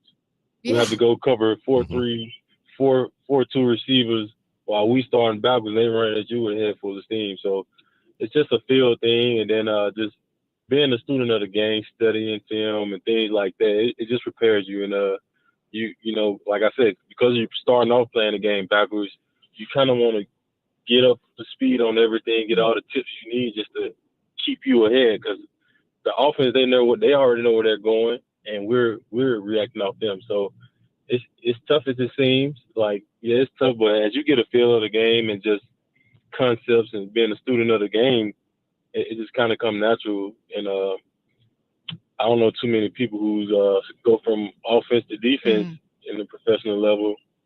So it's really just a timing thing in the field. Like once you just history kind of like practicing it and just doing it all over and over. And like I said, you also learn from your losses. Like you lose on this route, all right, you got to go figure out what you could have done better and what signs that receiver gave you early. So it's just a field thing. And just I try to make practice as hard as possible. So in the game, it's easy. Like I'd rather lose in practice on this rep or route than rather lose it during practice. So in the game, I'm already prepared for it. I know what not to do against this route or this formation, because again, we starting off backwards. So you got to be one step ahead as a DB. And it ain't as easy as it looks. As we try to make it does not look easy. Well, but no, it's still it does not look so easy. much harder. Like you just need a regular person on the field just for perspective, so people see how fast and big and strong these guys are. And then, like you said, you are guessing. You have to respond to the wide receiver, the offensive player who already knows what he's doing. Not only do you have to respond, but you have to do it backwards. It blows my mind. It feels impossible. I'm just so impressed by it. Yeah, it's definitely an art. It's definitely an art you gotta perfect. It's a craft you gotta continue to work on. But I enjoy playing this position, and man, hey, I rather give hits than take hits. Yeah, that's right. And it's safety. You get to do that when you're a corner. You don't get to hit so much. So you get to do it there. What Amy is saying is she expects you to get at least one pick on Saturday. That's my goal. My goal is actually to get two. Awesome. I plan on getting 2 interceptions in this game, and if I get one, that's good too. But the goal is to get 2. All right. I dropped one last week, hometown, man. And I was like, yeah, I owe the team one, at least one. Oh, I'm going for 2. That hurts when you drop one, doesn't it? Yeah, it does. You're like, hey, you don't get too many opportunities, so you got to make all of them count. So. Well, so we're behind you. So if you get 2, we just want you to know that we helped. Don't forget. No doubt. Don't forget about like, us. Okay. Don't forget about Chris and Amy here. It started here first. Before the game, we talked about it. Yeah, yes, that's right. As first reported on the Chris and Amy show. Quinterio Cole gets 2 picks. That's right. I love it. It was all half because of us. The other half was because of Cole. Yeah. Hey, Q, thank you so much. That's right. That's right. I love it. Q, thank you for joining us today. Good luck on Saturday. We enjoyed talking with you, and we'll be watching, and we've been having a lot of fun this season. So thank you. All right. Thank you all. That's Battlehawks safety Quinterio Cole again. The Hawks are at home against the Stallions of Stallions. Birmingham, Saturday at noon, and you can get tickets. Well, get ready for Matt Pajeski. Get ready. He's going to pull the audio of Quinterio Cole making those 2 picks. 2 interceptions on Saturday. I think he'll do it. I do too. All right, when we come back, might as well get into the fun stuff. Major Garrett, Chief Washington correspondent for CBS News. I'm sure he's got a lot to talk about today. It's Chris and Amy on 104.1 FM KMOX. It's time for a $98 AC tune-up. At University of Maryland Global Campus, we give our students credit where credit is due. Credit for deciding in the middle of rush hour traffic to go back and get their bachelor's and a promotion. Credit for managing 3 kids, 2 dogs, and a full-time job to pursue an MBA. And credit for serving in the military by day so they can study cybersecurity at night. For over 75 years, we've been helping students receive the credit they deserve. With more than 135 degrees and certificates, students at UMGC can use prior learning or relevant experience to earn up to 90 credits toward a bachelor's, and graduate students can transfer up to 12 credits toward their master's. At UMGC, you'll find everything from online to hybrid courses and lifetime career services to scholarship opportunities, making your education journey flexible, fast, and affordable. No application fee if you apply by May 30th. Learn more at umgc.edu. Certified to operate in Virginia by Chev. Meet me at the Muni in Forest Park. Hey, it's Julie Tristan for the Muni Opera House. For the best selection and prices, become a Muni subscriber. See all 7 Broadway hits for as low as $126. Great seats are going fast. Pick your night, price range, and seat. Single performance tickets on sale May 19th. Single tickets start at just $21. Buy at muni.org. Call 314-361-1900 or visit the box office in Forest Park. It's beautiful outside, a little warm, about 80 degrees already, a high of 92. Maybe some clouds will filter in as the day continues. Tomorrow, a high of 89. Watch out for some spotty thunderstorms, especially into the afternoon and the evening. Sponsored by Gloria Lou with your home sold guaranteed realty 314-325-6888.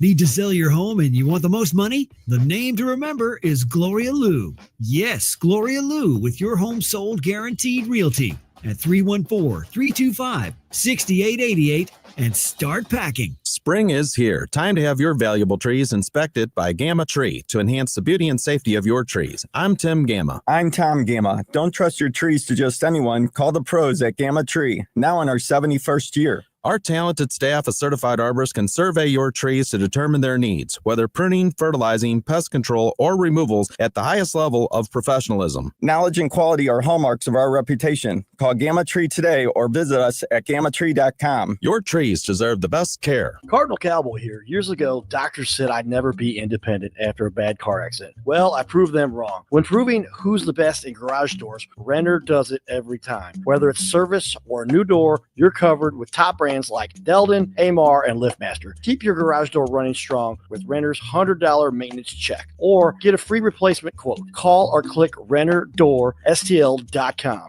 Renner, forward and back. RENNER, RENNER. Check out the Terrace in Eureka for affordable senior living with 24-hour nursing supervision, delicious meals, medication management, and activities. The Terrace is affordable and will work with your Medicaid plan. Go to rspseniorliving.com and look for the Terrace Private Assisted Living. Brought to you by Progressive Insurance. Progressive can help you protect your home, auto, boat, motorcycle, ATV, RV, and more. And if something wasn't mentioned that you had in mind, find out if it can be covered at progressive.com or 1-800-PROGRESSIVE, because it probably can be. Oh, by the way, Ivan's no longer on the project. His wife got a new job, so they're moving across the country. Robin's top researcher is deviating to a new market. This isn't standard. And now we're short-staffed. Who's going to finish all these projects? She needs a cluster of new data analysts, and there's no margin for error. I need Indeed. Indeed you do. Put our matching platform to work so you can spend less time searching and more time connecting with talented candidates. Visit Indeed.com/credit and get $75 towards your first sponsored job. Terms and conditions apply. Selling your home, it's one of the biggest financial decisions you'll ever make. You could go it alone, trying to navigate market trends, determine fair pricing, and tackle tricky negotiations on your own. You could second-guess every decision, wondering if you're doing it right. Then there's the showings, the offers, and the mountain of paperwork. Or you could work with the expertise of a realtor, here to guide and help protect as you make your next big move. Realtors are members of the National Association of Realtors. Right by you. It's Major News with Major Garrett, our weekly conversation with CBS's chief Washington correspondent.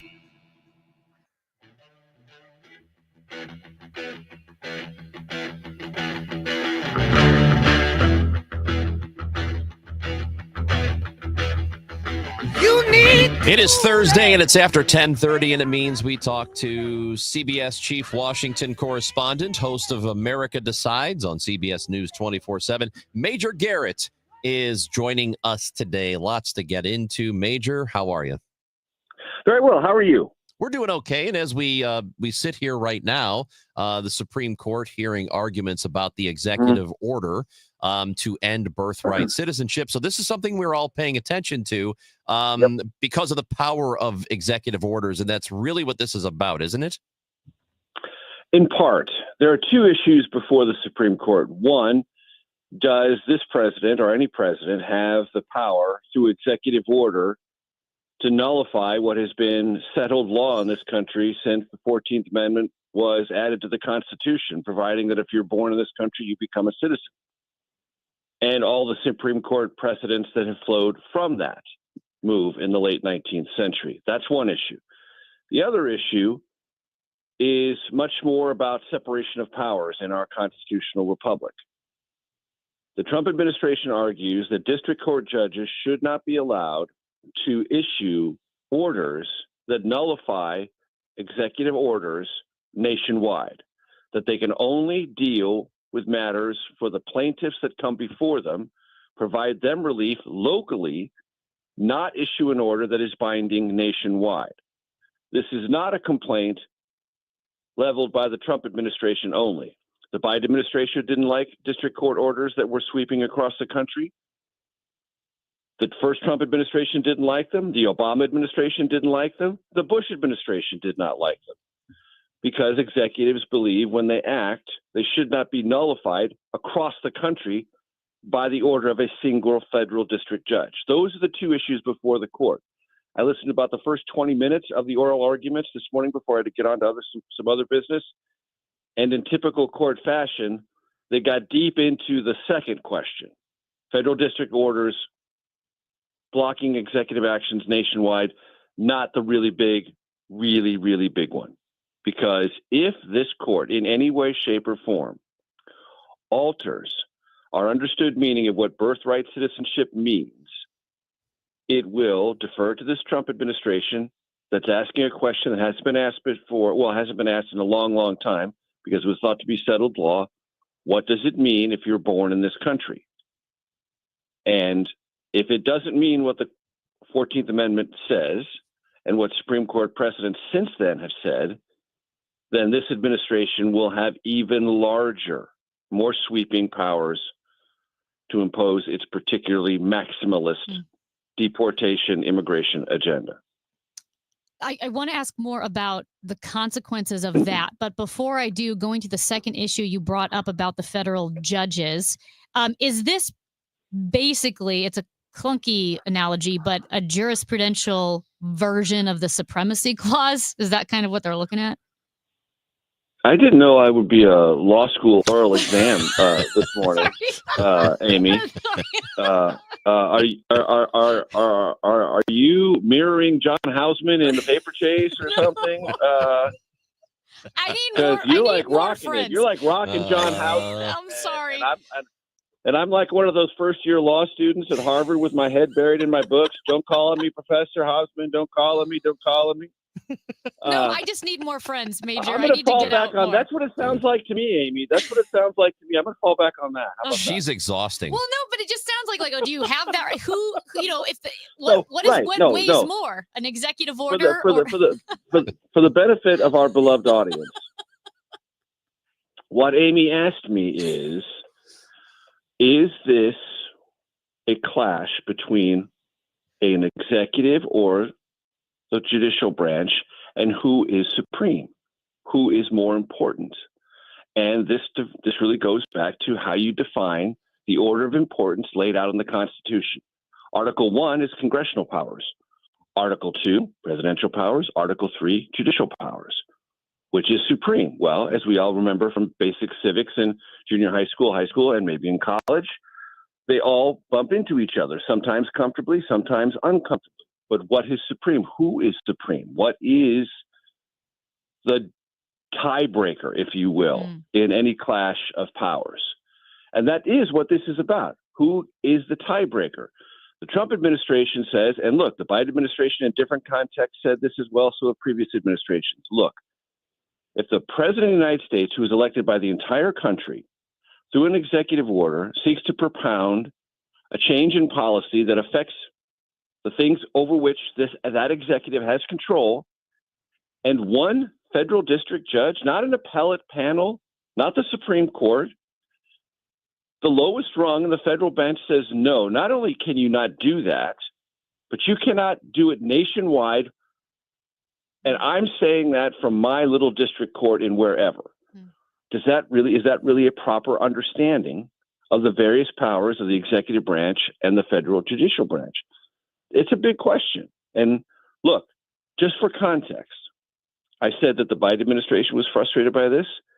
There are plenty of Republicans, Trumpist Republicans, who took a case to a federal district court in West Texas, in Amarillo, over mifepristone, which is the abortion drug. And they wanted to block the Biden administration's ability to purchase that and have it sent through the mail and other things to make it easier to obtain. And that federal district judge blocked the Biden policy. And they loved it.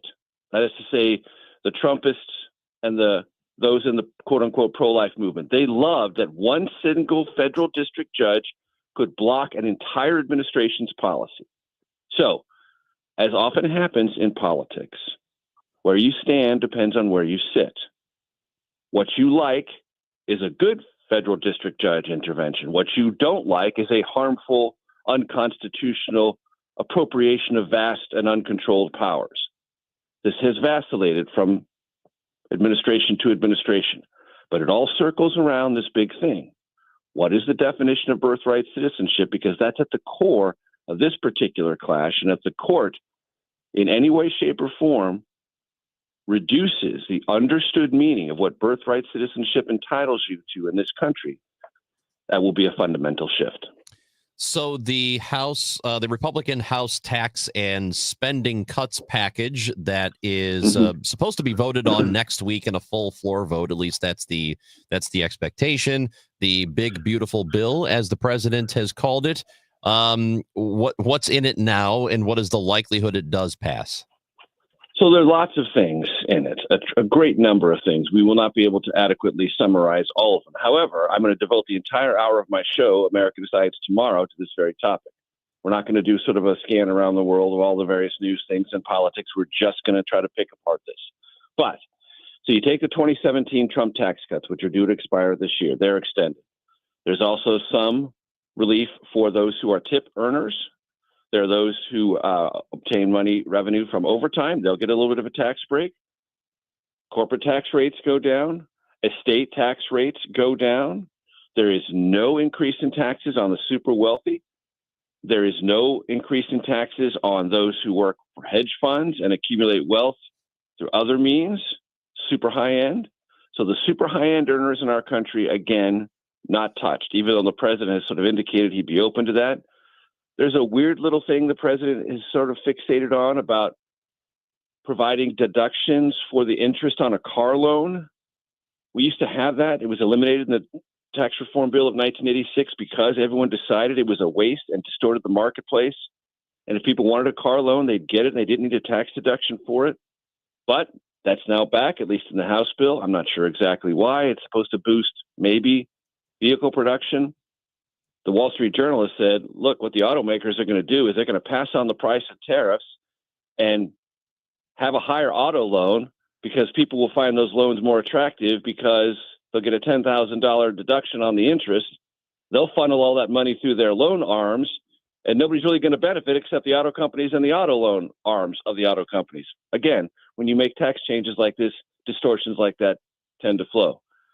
There's also parts of this bill that reduce Medicaid allocations and food stamp allocations. So if you're poorer in America, and this is not disputed, this is a fact.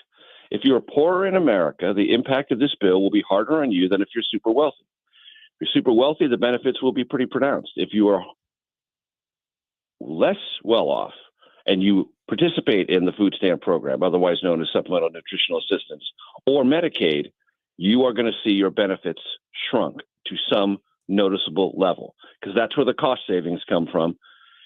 The House is supposed to vote on this, as you indicated, next week. There's a long road to go between there because they don't have the votes to pass it now. They very well may get them. Mike Johnson's got a pretty good record of that. He always says it looks terrible, but I can figure it out. He's promising to figure it out. But even if they don't vote next week, that doesn't mean it's falling apart. That just means they'll vote after the Memorial Day break. This thing is going to go through the entire summer, House and Senate. The goal, the ultimate goal, is to get this done before the August break. But even if they don't, everyone on Capitol Hill knows they have until the end of the year to make this happen. So stay tuned. Major, lot in the news this week about Qatar offering President Trump a $400 million plane. Would like to hear where we stand with that. Are more Republicans pushing back? Is there a chance that the president won't take this plane or can't take this plane? Well, there's certainly reason to believe he can't take this plane. The Constitution, back to that, very clear. No one in federal office can accept a gift or an emolument from a prince or king or a nation. And in the form of the Qataris, it's all three. You get all three: prince, a king, and a nation. And as many Republicans, even acid-tested Trumpists, meaning they have gone through all of the rigors of supporting Trump for the better part of 10 years, are like, hello, Qatar supports Hamas. We don't want any gifts from the Qataris, no matter how generous. Yes, we have a large military installation there, but that's our piece of land, and we negotiate with them, and we run it ourselves. What their government does is harmful to Israel's interests. It's harmful in the region. We should not accept a gift from them. Not only is it unconstitutional, it just looks bad. And, oh, by the way, it's going to be super, super, extra duper costly. Why? Because you can't take a plane made by another government, send it to the Defense Department, and just put the President of the United States on it. I don't care how fancy the bathroom is. You cannot do it. It is not secure. I've flown on Air Force One. I've been privileged to do so probably 100 times. It is a formidable air fortress. It is the most formidable air fortress in the sky. It is the living, breathing representation, not of a single president, but the presidency of the United States and the accumulated power of the nation that president serves. We don't need one from Qatar, Australia, France, Russia, or anyone else. That is just a general statement. Not about the Constitution. It's not about the Qataris. It's just about what Air Force One is, what the presidency is, and the security bubble, formidable as it is, that plane has and must always retain. And if you try to put it on a plane that comes from someplace else, it will probably cost as much as the plane would have, or maybe twice as much. Because you have to pick it apart piece by piece by piece, retrofit everything, inspect everything for bugs, and put it all back together. Major Garrett, as always, we appreciate it. Why don't we go ahead and do this on Thursday of next week? We will. And yes. I'll brush up on my paper chase. Well, that's Amy's fault. I just need to get out more. I need, Dude. I love reading the dissents, more than the Yeah, opinions and themselves. half the audience is like, paper chase, what are they talking about? It's a 70s movie. Put it in the Google machine. Watch it over the weekend. You'll enjoy it. Mr. Garrett. Yeah, I know what you're talking about. Hey, just do you ever get off the phone with us and think, what is wrong with one or both of them? No, Okay. never. All right, cool. Never. I basically think that Monday through Friday. Thank you, Major. We love you. Bye-bye. Major Garrett, Chief Washington correspondent for CBS News. Watch America Decides on CBS News 24/7. Well, City SC tied again. No, I have no problem with it. Gosh. Other people do. The uptight people in the room do. It's 104.1 FM, KMOX. Setting goals for retirement is one thing, but knowing how to achieve those goals is another. What are your wishes, hopes, and dreams? What's retirement look like for you? Because everybody, that picture is different. For tips on building a better nest egg, tune in to the All Financial Hour with host Steve All, Saturday mornings at 10 or Sunday evenings at 6, right here on KMOX. You can also visit yourmoneymattersstl.com for more details. Spring into a new home with amazing savings at TR Hughes. Hi, I'm Jason Hughes with TR Hughes Homes, and we are currently offering half off up to $40,000 in options and up to $5,000 in closing costs on brand new to-be-built homes at select TR Hughes communities. That's right, half up to $40,000 in options and up to $5,000 in closing costs. Visit trhughes.com for details. The choice of a home builder is an important decision and should not be based solely on advertising. However, you really should visit trhughes.com. Hey guys, Glover here with my friends at Michael's Baths. So as you know, it's such a great deal. If you've been looking at other companies like Bath Fitter or 3-Day Kitchen and Bath, Mike does it local. He does it family. He's been doing nothing but bathrooms for 30 years now. And while many companies are raising prices due to tariff uncertainty, Michael's Baths is doing the opposite. They're offering $500 off any shower or tub replacement and $1,000 off a full bathroom remodel, turning market challenges into savings for their customers. 636-775-0800, michaelsbaths.com.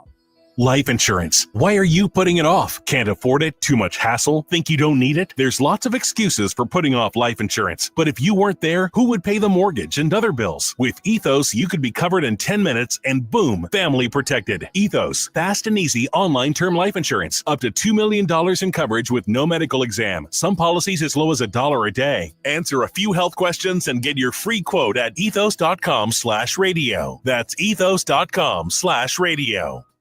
Seems everything costs more these days. Gas, groceries, and when's the last time you checked your wireless bill? When it comes to Big Wireless, if you're staying, you may be overpaying. Switch to Consumer Cellular to get the same fast nationwide coverage without the big wireless bill. Plans start at just $20 a month, and now for a limited time, new customers can get their second month free. Call 1-888-FREEDOM, visit a store near you, or consumercellular.com and start saving today.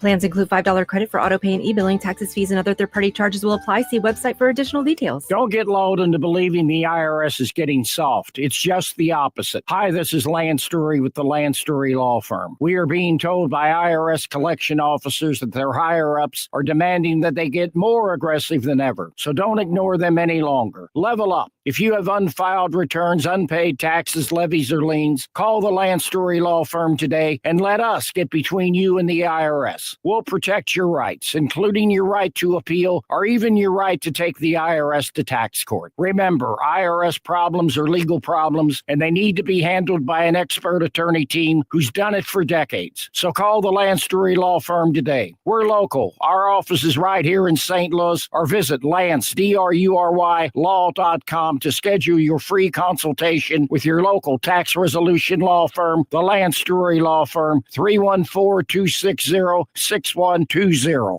The choice of a lawyer is an important decision and should not be based solely upon advertisements. At Ophthalmology Associates, their goal is to ensure that every one of their patients enjoys the best possible eyesight at every stage of their life. This is Rick Wallace, and I've been through several life stages with Ophthalmology Associates. I've trusted them with my eye care for almost 30 years. Doctors Birdie, Malhotra, Brusati, and Royer head up a network of leading specialists in every field of eye health. They're involved in leading-edge research and equipped with the latest technology to handle the most complex situations. And there is always personalized eye care tailored to your individual needs and preferences at Ophthalmology and Associates. Oh yeah, pediatric eye care too, and a full-service optical shop. Ophthalmology Associates. Visit youridoc.com or call 314-966-5000. The Chris and Amy Show is video streaming now on KMOX's YouTube, X, and Facebook pages. Click and subscribe. Right side of the field, Suleimanov, left foot, softly in the air, header, and it's in. Oh, Berkey got a fingertip, but Joveljic nods it to the back post, and it does find a way into the side shelf. Suddenly it's 2-2. Yep. City had another stupid tie, up 2-0, which is like being up 2-0 in soccer is the equivalent of being up 100-0 in baseball, 100-0 in baseball. That I'm going to give to you. If you're up 2-0 with like soccer, 20 minutes to play, yes, there's no excuse for you to lose that game. It may as well be 100-0. You don't get to play, 13 on 11 or something, right? It's not like like they have extra players on the field. Well, 13 on 11 would just be too crowded. I think you'd get to subtract from the other team. Well, 6 on 5 isn't too crowded. Not for the Blues anyway. Okay, just sorry. Well, anyway, after another stop giving up late goals. Yeah, after another tie that only a communist would like, we have to balance things out. And so, my fellow Americans, ask not what your country can do for you. Ask what you can do for your country. It's one small step for man, one giant leap for mankind. Now you can get a delicious McRib sandwich with a large order of America's favorite fries and a medium Coke. In America, we win and we lose. We don't tie. We don't. Someone's got to win. Someone's got to lose. Someone's going to be ecstatic in the thralls of victory, and others are going to wallow in the pit of despair and devastation. But by golly, we're not going to shake hands and say, well, at least we both had fun. America's not about fun. Nobody had fun last night. America's about winning and losing. Well, no, honestly, Kansas City felt pretty good about that outcome. Hold on, I need a drink. Yeah, well, you go ahead and have your drink at work. That was great. That's a real. See, that was a real sound. Yeah, but you couldn't even open it. I did open it. That was the sound of me opening. Well, a the Bud cap's Select. still on. So Amy's trying to drink a beer because she feels like if she has a Bud Select, then it will fix everything. It will fix what the soccer team did. I don't care about the tie. And I don't care. It doesn't. The point is they gave up the lead. That's the thing you should be upset about. That's the only thing that makes a tie even worse is because you should have won Well, and then you give up the lead and then you tie. That's the worst. Let's say they were down 2-0 and came back to tie it and salvage a point out of the whole thing. You'd come in the next day with this rigmarole. Yeah, finish the job. That's what I would say. But that would be a good outcome for them. No, you came back from being down the equivalent of 100-0. Get one more. Sporting KC sucks. And you allowed them to come into the building. You took in your building, you had the lead. Yes, to my point, they deserved to lose at that point. Oh, they absolutely deserve to lose. You should have lost. Right, but the tie doesn't make me feel worse. Makes me feel worse. You didn't learn your lesson. You can't learn a lesson if you don't lose. Learn your lesson. Forget all this. What's with this soccer team? Start winning some games. It's been like 3 months. It has. All right. Oh my gosh. Come on. All right. There's a new book about small town Missouri. And it's called Small Towns, Missouri. It's a shift. We're shifting here. To discuss it with us, the author of it, it's a delightful book, and Caitlin Yeager is going to join us next on 104.1 FM KMOX.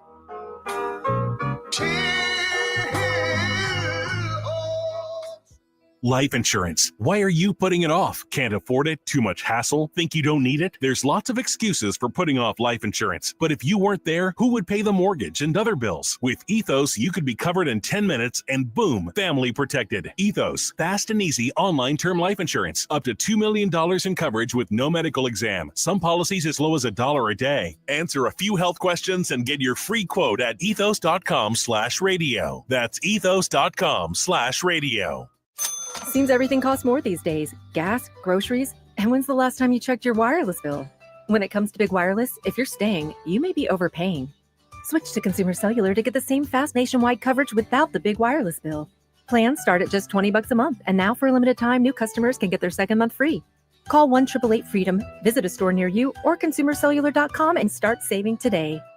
Plans include $5 credit for auto pay and e-billing. Taxes, fees, and other third-party charges will apply. See website for additional details. We all hear the radio ads about the IRS. They tell you to be afraid, to be scared, and they try to frighten you into calling. I'm not here to do that. Tax Relief Advocates is different. TRA is here to tell you that if you owe money to the IRS, whether it's $5,000, $50,000, or $500,000, we have a solution. It doesn't matter if you're sitting in your car, at work, or with your kids. No matter where you are, call now. 800-575-6481. Don't lose hope. TRA can eliminate or reduce what you owe to the IRS. Generous programs are now available that can give you a fresh start. Our passion is taxes and helping individuals fix their IRS problems. We have over 1,000 5-star reviews on Google and an A+ with the Better Business Bureau. You don't need to be afraid of the IRS any longer. End your tax nightmare today by visiting us online at TRA.com or call 800-575-6481. That's 800-575-6481.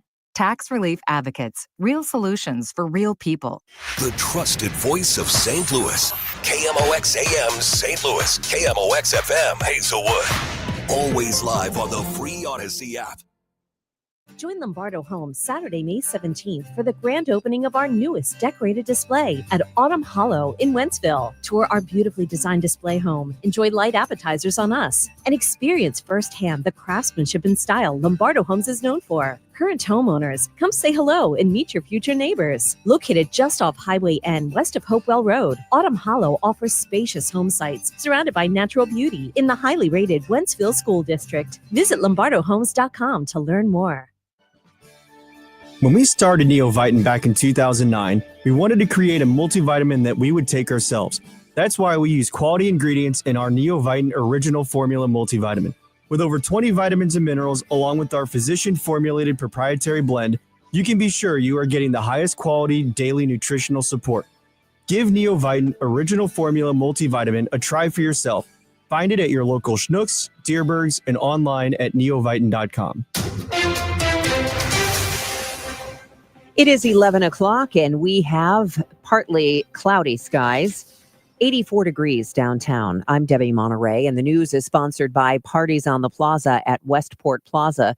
It's a plan that could cut greenhouse gases, save money, and drive economic growth. The East-West Gateway Council of Governments is at the center of the effort, supported through an EPA grant. The long-term goal is to reduce greenhouse gases. The short-term goal is to find the most economical ways to do that and to come up with the projects that have the greatest impacts on us locally. Aaron Young is East-West Gateway Sustainability Planning Manager. Some examples of projects: committing to more infrastructure for electric vehicle drivers to encourage EV purchases, and encouraging solar panel installation through grants, both of which could also fuel jobs in the region. Megan Lynch, KMOX News. When you're living in poverty, it doesn't take much to push you over the edge. That's what Fran Marion, a worker for Wendy's, says. She's a leader of the Missouri Workers Center, one of the groups planning to rally at noon today at the state capitol to protest Republican efforts to overturn voter-approved sick leave, as well as minimum wage increases and abortion rights. Alejandro Gallardo with Missouri Jobs with Justice says Proposition A won fair and square and calls it absurd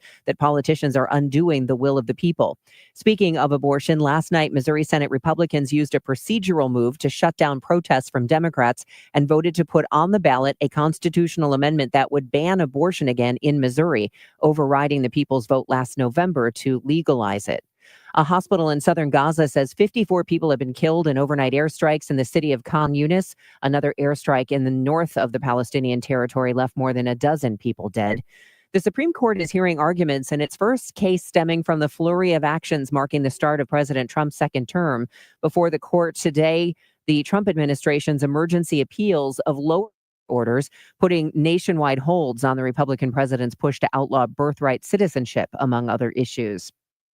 A Wisconsin judge accused by the Trump administration of helping a man evade federal immigration agents has pleaded not guilty to federal charges. Hannah Dugan, a Milwaukee County Circuit judge, left after the brief hearing without speaking to reporters. There's a new cocktail being made in St. Louis. Vodcade is a canned vodka mixed with sports drink. There are 4 flavors: fruit punch, lemon lime, orange, and berry cherry. The company that makes it says they're trying to evoke some nostalgia with a grown-up twist. The weather is sponsored for you by Overhead Door Company of St. Louis. Sunshine and some clouds, breezy, hot and humid this afternoon. Some spots could see a strong thunderstorm later on that can produce flooding downpours, hail, damaging wind gusts, even an isolated tornado, especially for Metro East. The high not far from 90, clearing later tonight, low 64.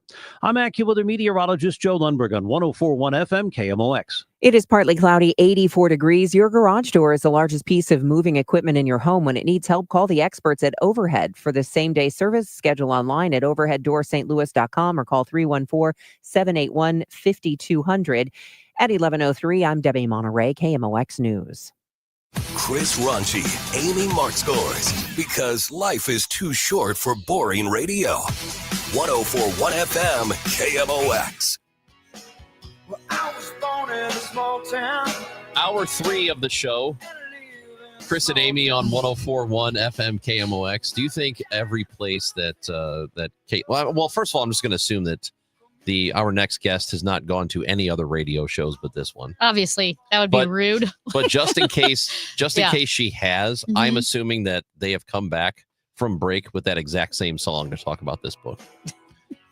Well, This exact same song, I bet. I'm sorry. I thought you were going to explain to people how we have our guest in. Yeah, she's our right author. here. Yeah. And she walks in. There's a Bud Select sitting right next to my microphone, as if this is how we roll at KMOX. Yeah. That's all I know. That's all I know.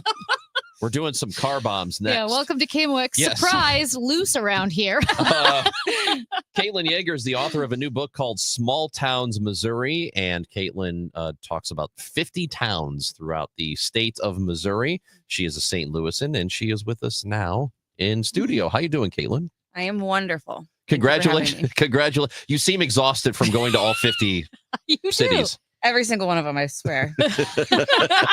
Well, okay. The book, about the title is it explains what the book is, Small Town Missouri. But how did you get inspired to write a book like this? So it's multifaceted. So my full-time job is with a wonderful organization called Missouri Humanities. And I'm a program director that works directly with a lot of small communities in Missouri. So I was exposed to a lot of the stories, the people, the places through there. And that's actually where I was introduced to Josh Stevens from Reedy Press. So I worked on a couple projects with him. He was familiar with my work with Missouri Humanities, with Small Town Showcase, which is the program I manage there. And he emailed me one day, probably exactly 2 years ago at this point, and asked if, with my connections to that topic, if I knew anybody that could write a book for Reedy Press about small towns in Missouri. And I said, I probably could.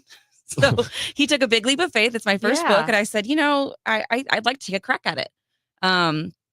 And we sat down a couple days later and had coffee. Actually, it was on my birthday, which is actually on Saturday. So 2 years ago on my birthday, we sat down and had coffee and discussed kind of what their vision was for the book and if it was something I felt up to. And I accepted the challenge and I was under contract. And here we are 2 years later.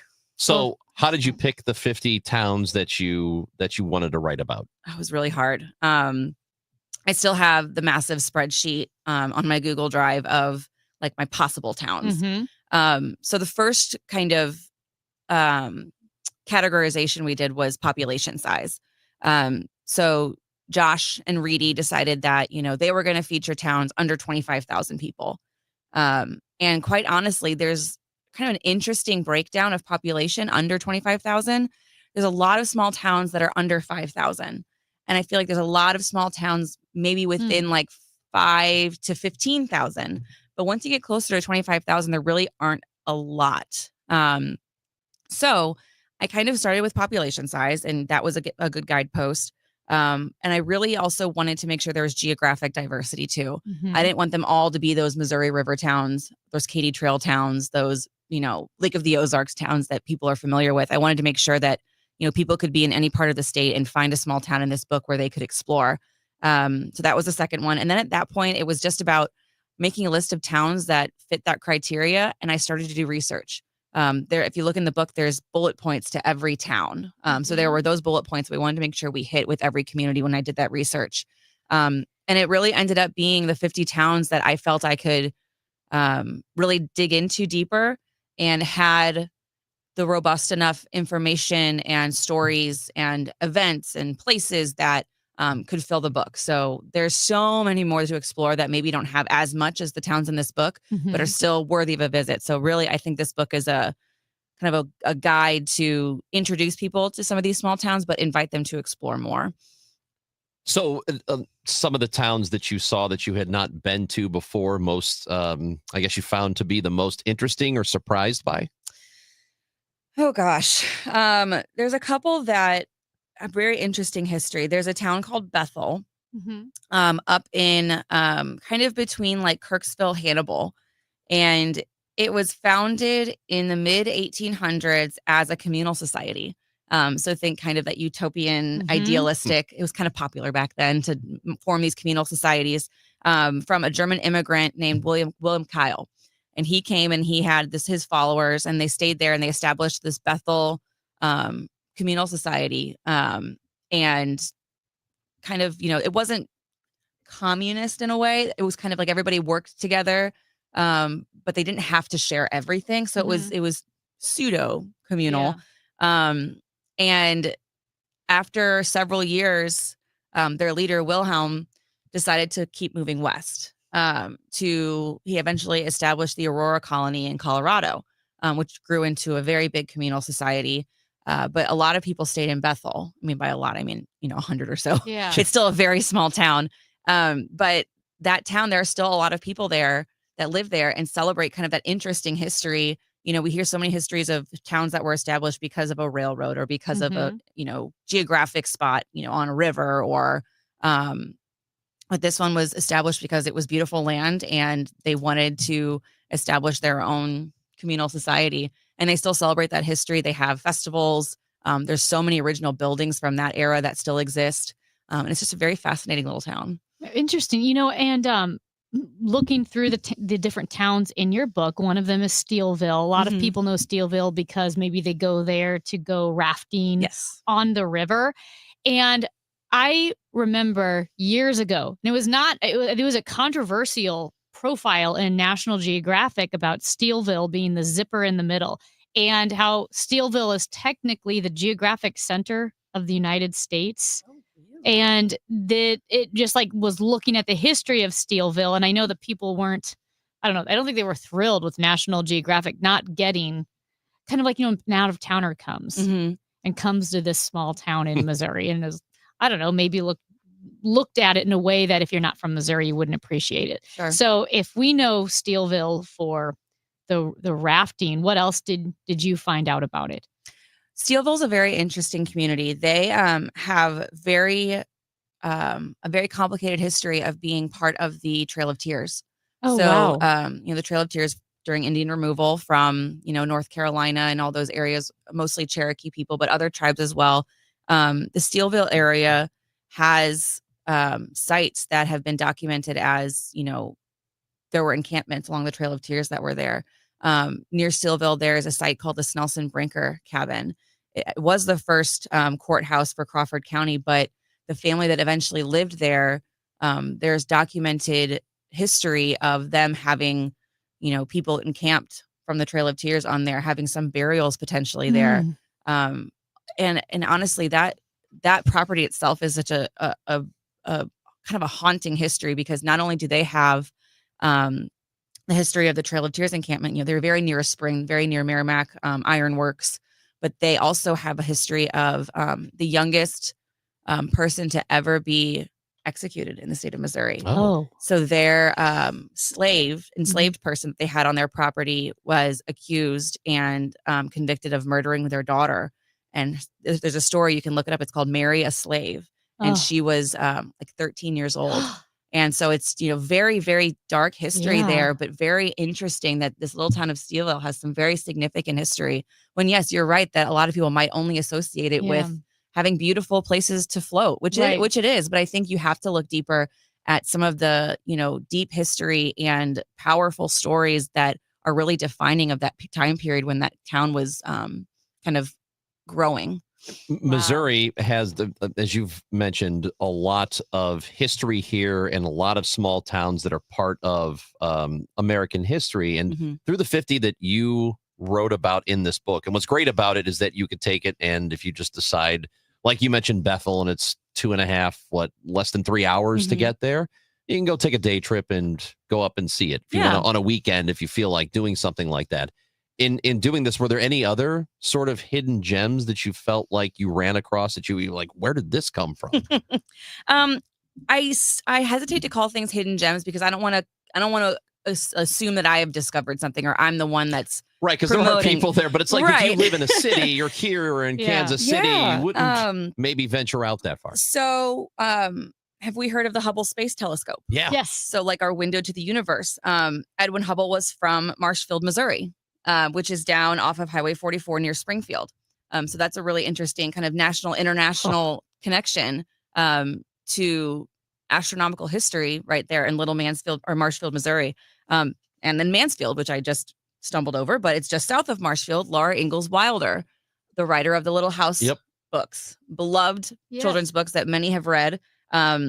She, of course, in her books, you know that she was traveling west. She was in the Dakotas with her family, kind of went all over. When she was married and settled down, they settled in Mansfield, Missouri, and her home is still there. They have one of the most extensive collections of her artifacts.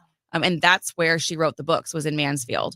Wow. I don't think I knew that. I didn't I either. feel stupid for not knowing okay, so that. if you don't That's know that, amazing. do you know about Disney, Walt Disney? Yeah. Because he wanted to build a resort here. Yes. Do you know why? Because he was he from here? Because I don't know why. Kansas City? Because it's centrally located. He's connected to Kansas City too. Some of his animators were in Kansas City. His hometown is Marceline, Missouri. So he lived elsewhere, but the town of Marceline, which is up on Highway 36, kind of between Hannibal and Kansas City in the middle there. He spent many years there, and it was incredibly impactful on his life. So much so that if you're familiar with Disneyland and Disney World, there's Main Street USA. When he created that, Marceline was his inspiration. Oh, that's interesting. That's really interesting. I did not Did know you also that. write about how, again, he wanted to build a resort here and St. Louis was like, nah, we're good? I didn't include that in the book, but that is the connection, Yeah, though. You know, he wanted to be in Missouri because he loved Marceline so much. Why would we need a massive tourist attraction don't need here? that. No, why would we do that? I will say, just to clarify, when I talked about Steelville too, about that National Geographic article, said Geographic Center. I meant it's not the Geographic, it's the population center. At least it was at the time of the article, that half of the interesting. United States lives east of Steelville and half of the United States lives west of Steelville. That was true up until about 2000. I don't know how it's changed since 2000, but that's why Steelville was in National Geographic. That's fascinating. I didn't know that. But we were talking about yesterday, Mexico and Cuba, Missouri. Is there any, like, history of the name? Like, how did they choose Cuba and Mexico, Missouri? So a lot of it had to do with the time period that these towns were founded. Okay. So they were kind of in the news, on Vogue at the time. So you think about Cuban independence, Mexican independence, and war with Mexico. I think there's a couple other towns that are similar to. They escape me, but Mexico and Cuba were two examples of they were named for kind of what was going on at the time. Louisiana, Missouri, at the time, very recently after the Louisiana Purchase. So there's Louisiana, Missouri on the Mississippi River. A lot of really interesting names. Did you end up going to Willard, Missouri, the home of Chapel Roan? I did not. You didn't? I Okay. did. Chapel Roan was not big when I started researching. So now I'm like, oh gosh, I have to do an addendum because I love me some Chapel Roan. That's amazing that you started writing this 2 years ago and she was not Isn't that this, crazy? and now she's huge, right? Yes. Yeah, so this is it's a really cool thing that you've done here. 50 small towns in Missouri, and I like to take day trips. Yeah. So this is fun. it's a good source of reference for that too, Mhm. because I'm always like, I don't know where to go. Yeah. I don't know any cool places. Yeah. I know St. Louis, I know the suburbs, and that's it. So it's Now cool to you have know this. more. I love it. The book is called Small Town Missouri. Where can people find it? Most major booksellers, local places, if they don't have it in stock, they can order it for you. I'm pretty sure Left Bank Books has ordered it for people. Awesome. But yeah, readypress.com, great local publisher, support local. And I'm sharing more events and things like that I'm doing throughout the state on my Facebook page, which is at Caitlin Yeager author. So You have a book signing coming up on the 22nd. You have a bunch of them coming up, right? I have a lot of them coming up. Yes. So on the 22nd, next week, I'll be at the Grants View branch of St. Louis County Library at 6 p.m. And then I've got Kirkwood Public Library in June. I've got a couple in some of the towns that are featured. So all over the place. Well, this is Awesome. great. Caitlin, thank you for coming in and talking about it with us. No, thank you for having me. Caitlin Yeager, the author of the new book. It's called Small Towns, Missouri. You should pick one up. It's Chris and Amy on 104.1 FM KMOX.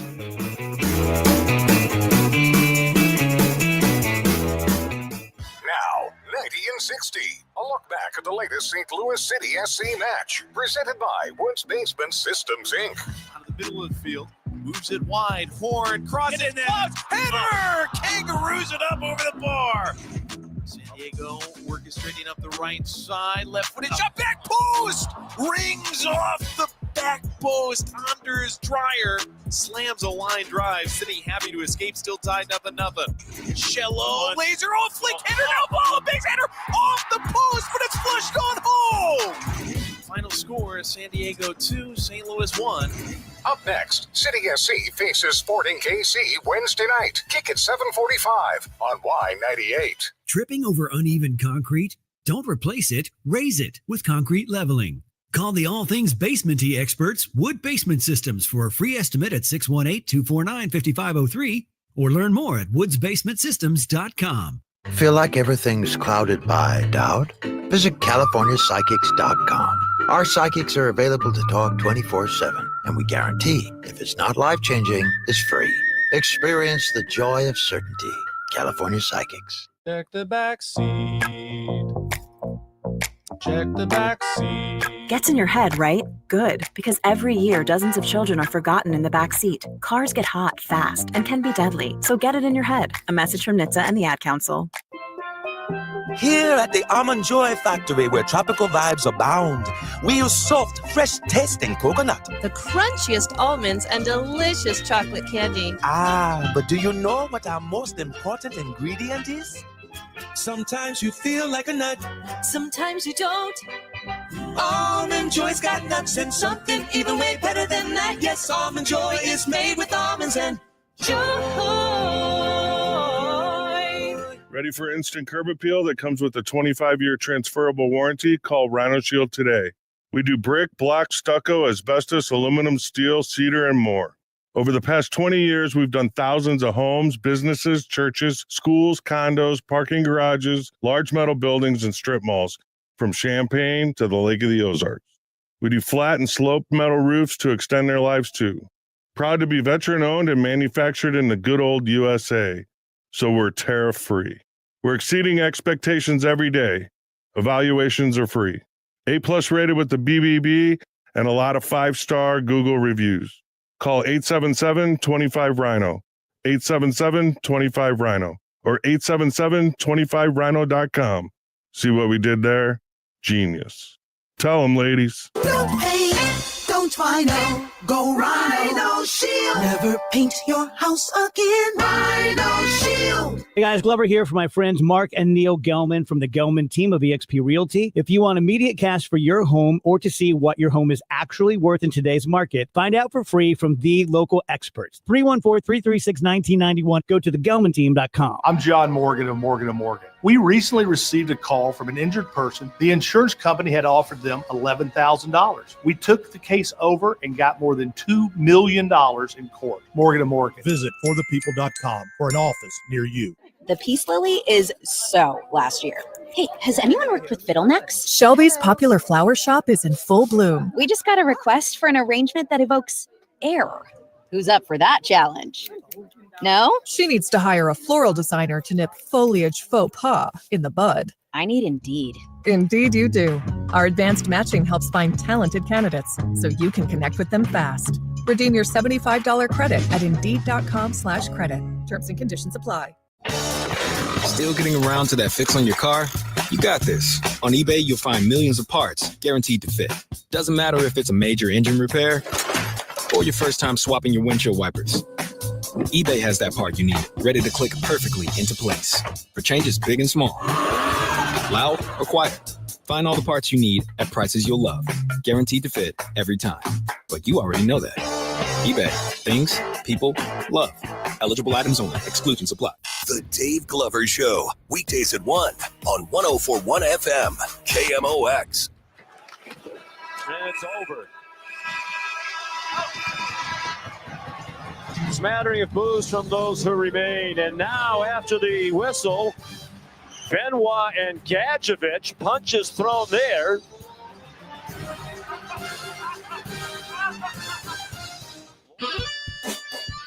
Someone was laughing. Somebody on the ice? I don't know. But that was the end of last night's game. Shellacking the Florida Panthers 6-1 over the Toronto Maple Leafs in Toronto. And he talked about the smattering of boos for those remaining. It was only a smattering of people remaining. I think people started leaving in the second period. The highlight on ESPN, by the way. Thank you. Yes. So excited. And fans were leaving early, Ron. I mean, once it was 5-0, they were leaving. Someone threw an Austin Matthews jersey sweater onto the ice. Now, again, this is in Toronto. The series was tied 2-2 going into Toronto. Maple Leafs, Panthers. Toronto just doesn't show up. They're not playing well. Austin Matthews hasn't scored a goal in the series. Or hadn't scored a goal in the series. And the Florida Panthers beat them 6-1. So some point halfway through the game, somebody took off their $185 Austin Matthews Maple Leaf sweater and threw it on the ice. Chucked it on the ice. How mad would you have to be to throw a jersey on the ice? It would not ever happen. Well, that's because you don't wear jerseys. I do have some, and I'm not opposed to wearing them, but I would never take it off and throw. I wouldn't even throw a hat onto the ice for a hat trick. You would have to you feel like you have to bring a cheap hat. Yeah. Just in case someone scores a hat trick. Because I would never want to you buy a hat at the team store. It's $45. At least. Might be $50. So it's funny to me because you do see people throw away jerseys or burn them when they're mad at a player or something silly like that. I've never seen one thrown on the ice. I've never seen that either. I totally get being a Toronto Maple Leafs fan and feeling like they're going to let me down again because they've done it year after year after year after year, and it has to be exhausting, and those fans are probably losing their minds. But we were thinking about this, like, what is the most irrational thing you have ever done as a fan? You're a Cardinals fan, Blues fan. It can be a superstition. Or it could just be some insane behavior, like you were so mad that you took all of your stuff and you went out to the dumpster and you threw it in, and then you sent it away to the dump. Like what is it? What is something that you have done that is so irrational that you're just embarrassed to tell people? You can do that anonymously here. You can call us if you want, 314-436-7900. You can text the show at the same number or leave us a voice message on the Odyssey app. Now, people might not know this, but just for context, if you're like, why are Toronto Maple Leafs throwing a fit? Because, you talk about a legacy franchise, an original six, the Toronto Maple Leafs. Yeah. And you said, well, the St. Louis Blues had to wait 50 years. The Toronto Maple Leafs have waited longer. The Maple Leafs haven't won the Stanley Cup since 1967. They won the Stanley. Oh my gosh, I just thought of this. The Toronto Maple Leafs haven't won the Stanley Cup since the Blues entered the league. Because they won in the 66-67 season. The Blues entered the league in the 67-68 season. That means the Toronto Maple Leafs may never win while the Blues exist. Imagine being the Dodgers with so I shouldn't use that as an example because they don't have the best payroll in the league. They're like top 5, top 6, and they're always up in that range. They always spend a lot of money. So imagine being more like the Yankees and just never winning a World Series.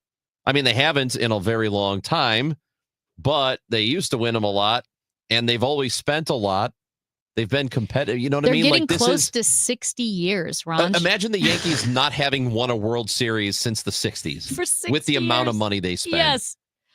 That's crazy. And you could argue, because it's Toronto, New York has multiple baseball, football, and hockey teams. Toronto has the Maple Leafs. I think they have the Argonauts in rugby or whatever. But I mean, the Maple Leafs are a religion in Toronto.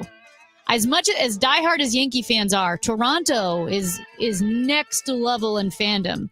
I think people have actually lived and died according to the Leafs. Text message from our guy Harambe, who says Maple Leafs fans are the Chicago Bears fans of hockey. No, that's not true. At least the Maple Leafs make the playoffs.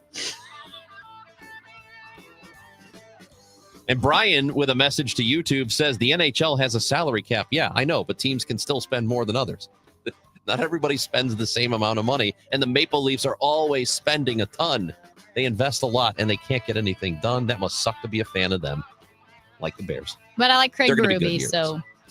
That's Amy Marks Coors. I'm Chris Ranji. Twilight Thursdays are coming to the Missouri History Museum, and that will be starting soon. We're going to talk to Sam Moore, the managing director of the Missouri History Museum, next. Hi, this is Charlie Brennan, along with Dr. Colleen Bosler from the Audiology Center. Doctor, when should somebody typically get a hearing evaluation? Charlie, the simple answer to that would be at age 65. However, there are some contributing factors that might make people more at risk for hearing loss. Some people with a history of noise exposure or a family history of hearing loss, or those suffering from tinnitus. Those people should come in to have their hearing evaluated at age 60. And of course, anyone noticing difficulty hearing or ringing in the ears should come in as soon as they notice these changes. That's the word from Dr. Colleen Bosler from the Audiology Center with 3 convenient locations: Florissant, St. Peter's, and Creve Coeur. Schedule an appointment today by calling 636-441-7470 or the Audiology Center, STL.com.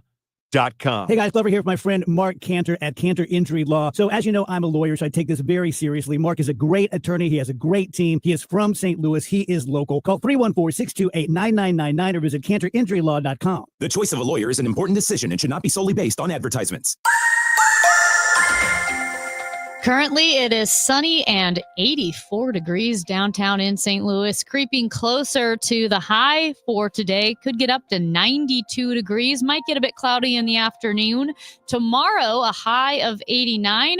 Watch out for some afternoon and evening thunderstorms that might pop up. Weather brought to you by FanDuel Sports Network, with more ways to watch your Cardinals this season. Watch through your TV provider or, new this year, subscribe directly to FanDuel Sports Network and stream the Cardinals. Visit FanDuelSportsNetwork.com to subscribe. Hi, I'm Jim Brennan with McKelvey Homes. Dreaming of a brand new home but don't want to wait? You are in luck. McKelvey has dozens of brand new move-in ready homes with tremendous savings. And take advantage of our special 30-year fixed financing from the Fives. We have a wide variety of luxury custom homes in prime locations, all with McKelvey's legendary quality and personal service. Visit McKelveyHomes.com and move up to McKelvey. Seems everything costs more these days. Gas, groceries, and when's the last time you checked your wireless bill?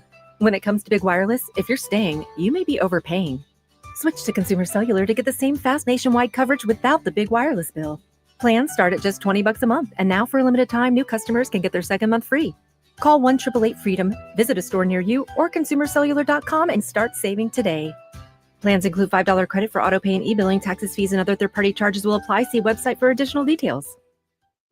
Life insurance. Why are you putting it off? Can't afford it? Too much hassle? Think you don't need it? There's lots of excuses for putting off life insurance. But if you weren't there, who would pay the mortgage and other bills? With Ethos, you could be covered in 10 minutes and boom, family protected. Ethos, fast and easy online term life insurance. Up to $2 million in coverage with no medical exam. Some policies as low as $1 a day. Answer a few health questions and get your free quote at ethos.com/radio. That's ethos.com/radio. When you golf in Missouri, the courses are so close, you'll spend more time on the fairway than the freeway. After the back nine, enjoy our world-class dining and distilleries, shops and spas, museums, and more. Find your new golf MO at visitmo.com. Cards manager Ollie Marble joins the Gas House Gang every Tuesday at noon.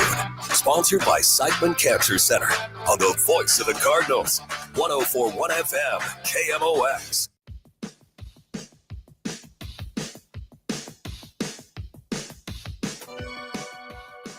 You know, it's funny. I feel like whenever I do an evening run in Forest Park, I'll be running down Lindell, approaching the History Museum, and I just see all of these people, and they've got lawn chairs, and some people have parked and are walking to their picnic spot. Others have, maybe their food out, and they've got a blanket or maybe a glass of wine, and they're just hanging out, and it looks so much fun. And it is the Twilight Thursdays that's hosted by the Missouri History Museum. And joining us now to give us some more information about the Twilight Thursdays that I always see in passing, and I'm like, oh my gosh, I need to go to these concerts, is Sam Moore. He's the managing director of public history for the Missouri History Museum. Sam, thanks for joining us. It's great to be here, and it's Twilight Thursday season. It is.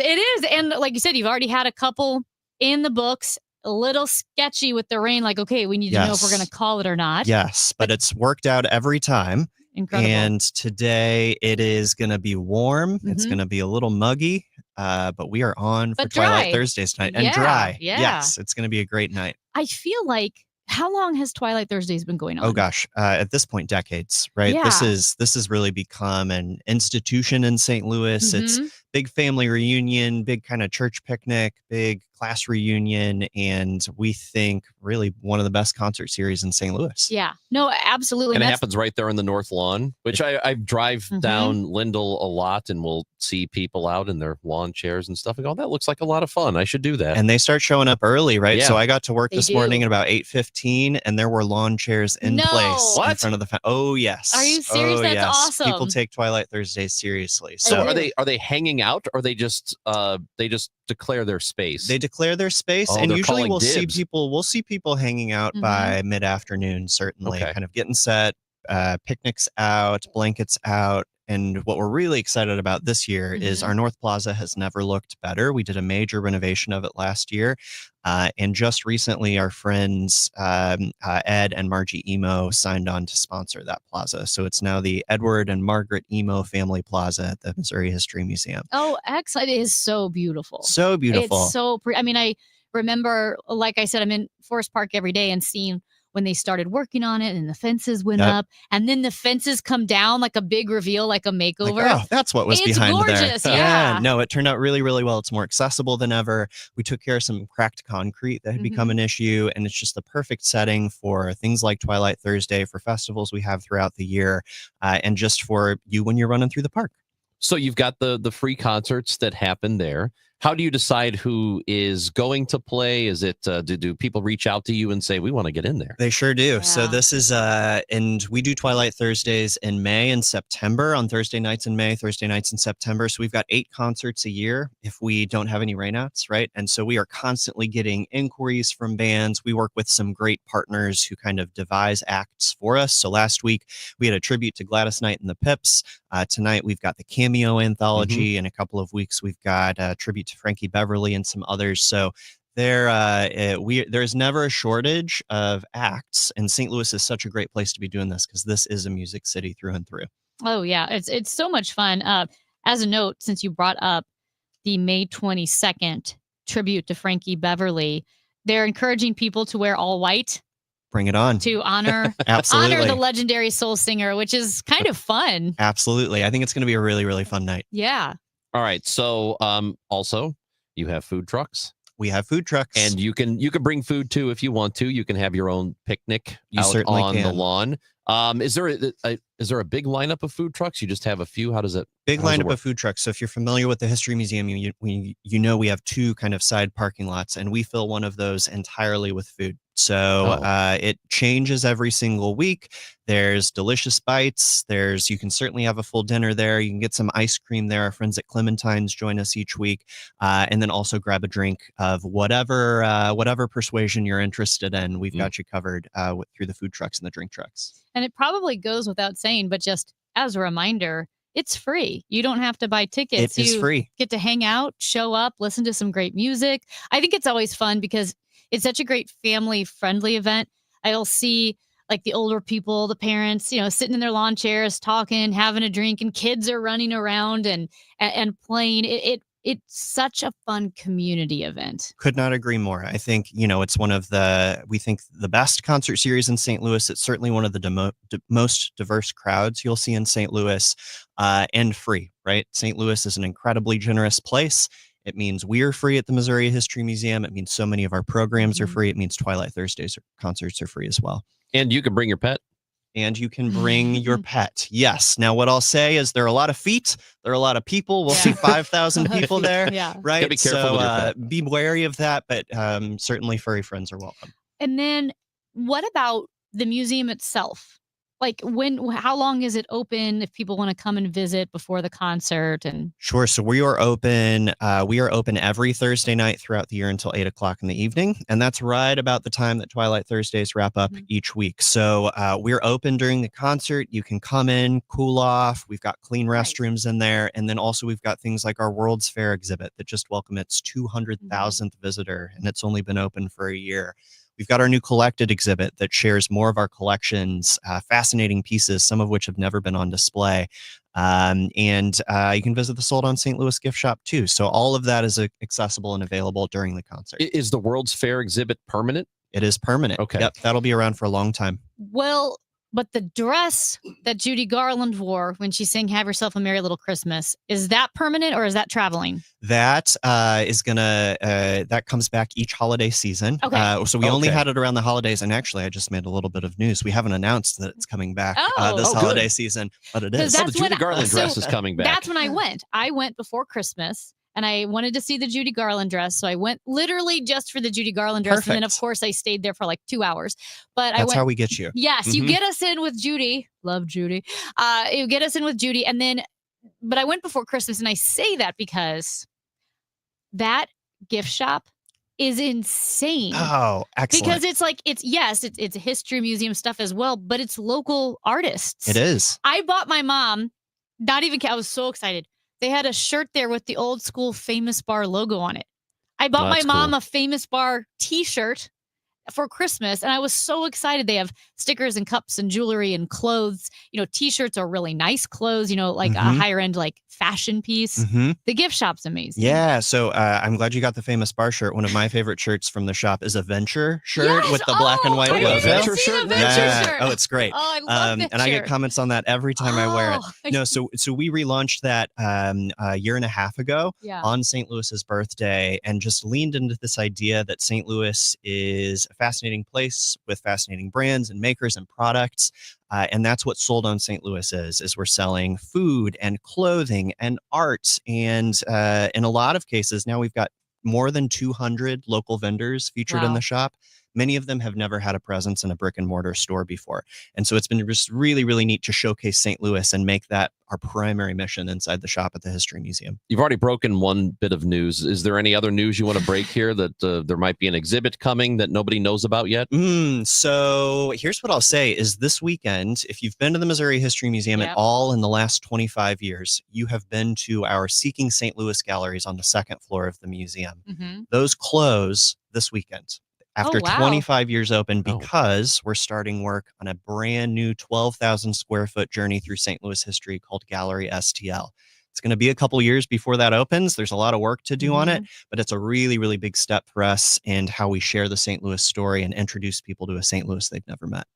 That's awesome. It's such a beautiful gem. And like you mentioned, if you haven't been in a while, go visit. Come and see us. Like I said, I know Judy Garland, the breaking news that her dress is coming back. But I was so excited to see that. If you haven't seen the World's Fair exhibit, it was funny because I was running through Forest Park. That's all I do. So in Forest Park the other day, and I don't know if you had an event or maybe it was a meeting, but I saw getting out of his car, it was Circuit Attorney Gabe Gore heading into the History Museum. I'm like, oh my gosh. And then it was like I had seen like Beyonce or Taylor Swift. I was like, St. Louis celebrity Gabe Gore. Yes. You are so weird. No, Wow. and I did. I was like, because I just the appropriate response if you see him is, "Oh, Circuit Attorney, how are you?" I did. It's not like, "Oh my God, it's Gabe Gore." I go, oh my gosh! I said his whole title, Circuit Attorney Gabe Gore. It's not the Pope. It's like when you see a friend that you see every day in a different city. Right. Like if I see you every day, but if I saw you in Cleveland, it'd be like, oh my gosh, it's Chris Raji in Cleveland. He's in St. Louis. You think he doesn't go anywhere but the courthouse? And what do you think he does? Go to the History Museum. You'll never know who you'll run into. including local celebrities like Gabe Gore. Talking to Sam Moore from the museum, how's everything going in terms of there's a lot of uncertainty with federal cuts that have been across the country. A lot of national parks have been, hurt by it. And I know some museums have as well. Sure. What about the museum here? Yeah, it's certainly kind of a complex, pretty fraught time if you're in the business of history, if you're in the business of sharing culture, sharing arts and culture. I think we are incredibly lucky in St. Louis to be in a community that's really, really philanthropic, and that also made a conscious decision decades ago to put tax dollars toward making institutions like the zoo, like the art museum, like the history museum free. And so, we certainly saw cuts. We saw about $250,000 in already promised, already budgeted for, in some cases already spending on grants from the federal government that were pulled back. Overall, though, that's about 1% of our annual operating budget, right? That's not something, I don't want to overstate how we've been impacted. Certainly, there are organizations like Missouri Humanities and like the Holocaust Museum here in town who are having a little bit tougher time. Overall, I think we're in the business of sharing history and preserving history. One of these grants was going to go toward preserving our textiles collection, our clothing and textiles collection. That collection includes everything from clothing that was worn by the founders of St. Louis to the flight suit that Charles Lindbergh wore on his 1927 transatlantic flight, to costumes from the Catherine Dunham collection, the kind of matriarch of Black dance. These are stories that are important, not just to St. Louis, but to America as a whole. We're going to continue to preserve those stories regardless of what that federal funding picture looks like, and continue to help wherever we can our partners locally. Do you, I'm imagining when you're talking about preserving clothing, that gets, just from a logistical standpoint, gets more difficult over time because they deteriorate certainly just by does. sitting there. Yeah, clothing is tough. Paper is tough. Clothing is tough. Anything organic is tough and not meant to last forever, right? And our job is to figure out how to make it last as long as we possibly can. I know this is a little bit different. You guys probably have some types of tapes and audio and video as well, but with the Holocaust Museum, we were talking to them and they lost some of their funding that was used for taking the tapes, the audio and video of Holocaust survivors' stories and saying, we got to digitize this before they deteriorate. I imagine there are things like that. Audio, video, film. Film is, and y'all appreciate this being in media, right? Film is difficult to preserve. Yeah. It's also difficult to store because some film is really flammable and quite dangerous, Yeah. right? Oh. And so, yes, we've got a whole media lab. We have a whole media collection, freezers that we keep really unstable film in. And that's a never-ending process. And the technology, it requires you maintain this kind of legacy technology to be able to read it and transfer it as That's well. a part of a museum that I don't think most people think about. Is it's not just you bring a bunch of stuff in and leave it. I mean, you've got to maintain all of it. You don't just let it sit and hope it stays that way. Again, this is like something I didn't think of, but like I loved the channel Turner Classic Movies, and they will, ask for funding because all of these old movies, they're deteriorating. Like you're literally losing movies that were made in the 30s, and once they're gone, if they have not been preserved, they're gone forever. You're right. And that's, the film is incredibly difficult, even more difficult than clothing in many instances to hang on to. Twilight Thursdays again tonight at the Missouri History Museum. And it's live music, food trucks. You can have a picnic if you want. Go on out there. It is totally free. It's a lot of fun. It happens every Thursday here in May and then again in September. Sam Moore is the managing director of public history for the museum. Thank you for coming in today and telling us about it. Thanks for having me, guys. It is the Chris and Amy Show on 104.1 FM, KMOX. Don't get lulled into believing the IRS is getting soft. It's just the opposite. Hi, this is Lance Story with the Lance Story Law Firm. We are being told by IRS collection officers that their higher-ups are demanding that they get more aggressive than ever. So don't ignore them any longer. Level up. If you have unfiled returns, unpaid taxes, levies, or liens, call the Lance Story Law Firm today and let us get between you and the IRS. We'll protect your rights, including your right to appeal or even your right to take the IRS to to tax court. Remember, IRS problems are legal problems, and they need to be handled by an expert attorney team who's done it for decades. So call the Lance Drury Law Firm today. We're local. Our office is right here in St. Louis, or visit Lance, DRURY, law.com to schedule your free consultation with your local tax resolution law firm, the Lance Drury Law Firm, 314-260-6120. The choice of a lawyer is an important decision and should not be based solely upon advertisements. Farming's hard. To feed the world, farmers have to work the land, brave the elements, and fight the battle against weeds. Weeds reduce crop yield, so prices go up and everybody gets less to eat. But 50 years ago, farmers got a new tool to fight weeds, glyphosate. It kills weeds while protecting the harvest. Time and again, it has been approved by the EPA and by leading regulatory bodies around the world. It helps enable practices that reduce erosion and keep soil healthy, which is good for the earth. Farming's hard, but it's a little easier with glyphosate. Learn more at go.bayer.com/glyphosate. Paid for by Bayer. Did you hear? A recent stash of $10 gold Liberty coins from the 1800s has been found. These gorgeous gold coins are as bright and shiny as the day they were struck in the late 1800s, and less than 200 of these gold coins are available. Coin experts are calling this gold find an incredible opportunity. Call 1-800-969-0686 and you are guaranteed a $10 gold Liberty coin minted by the U.S. Mint in the 1800s. But with extremely limited availability, you must call now. These gold Liberty coins from the 1800s are still in uncirculated condition. That is history you can hold in your hand. To learn more, call 1-800-969-0686. Call now and you'll receive a free American Coin Collector's Bonus Package, a $40 value, free with every order. Call 1-800-969-0686 now to secure your $10 gold Liberty coins dated from the 1800s before they sell out. That's 1-800-969-0686. Hi, my name is Christina Straight, the owner of Straight Realty, and I'm asking you, what do you want in a realtor? Do you want experience? I've been a broker for over 21 years. Do you want to know how much I've sold? I've sold over $500 million, yes, $1 billion with a B, in sales. Do you want value? I now list properties for only 2%.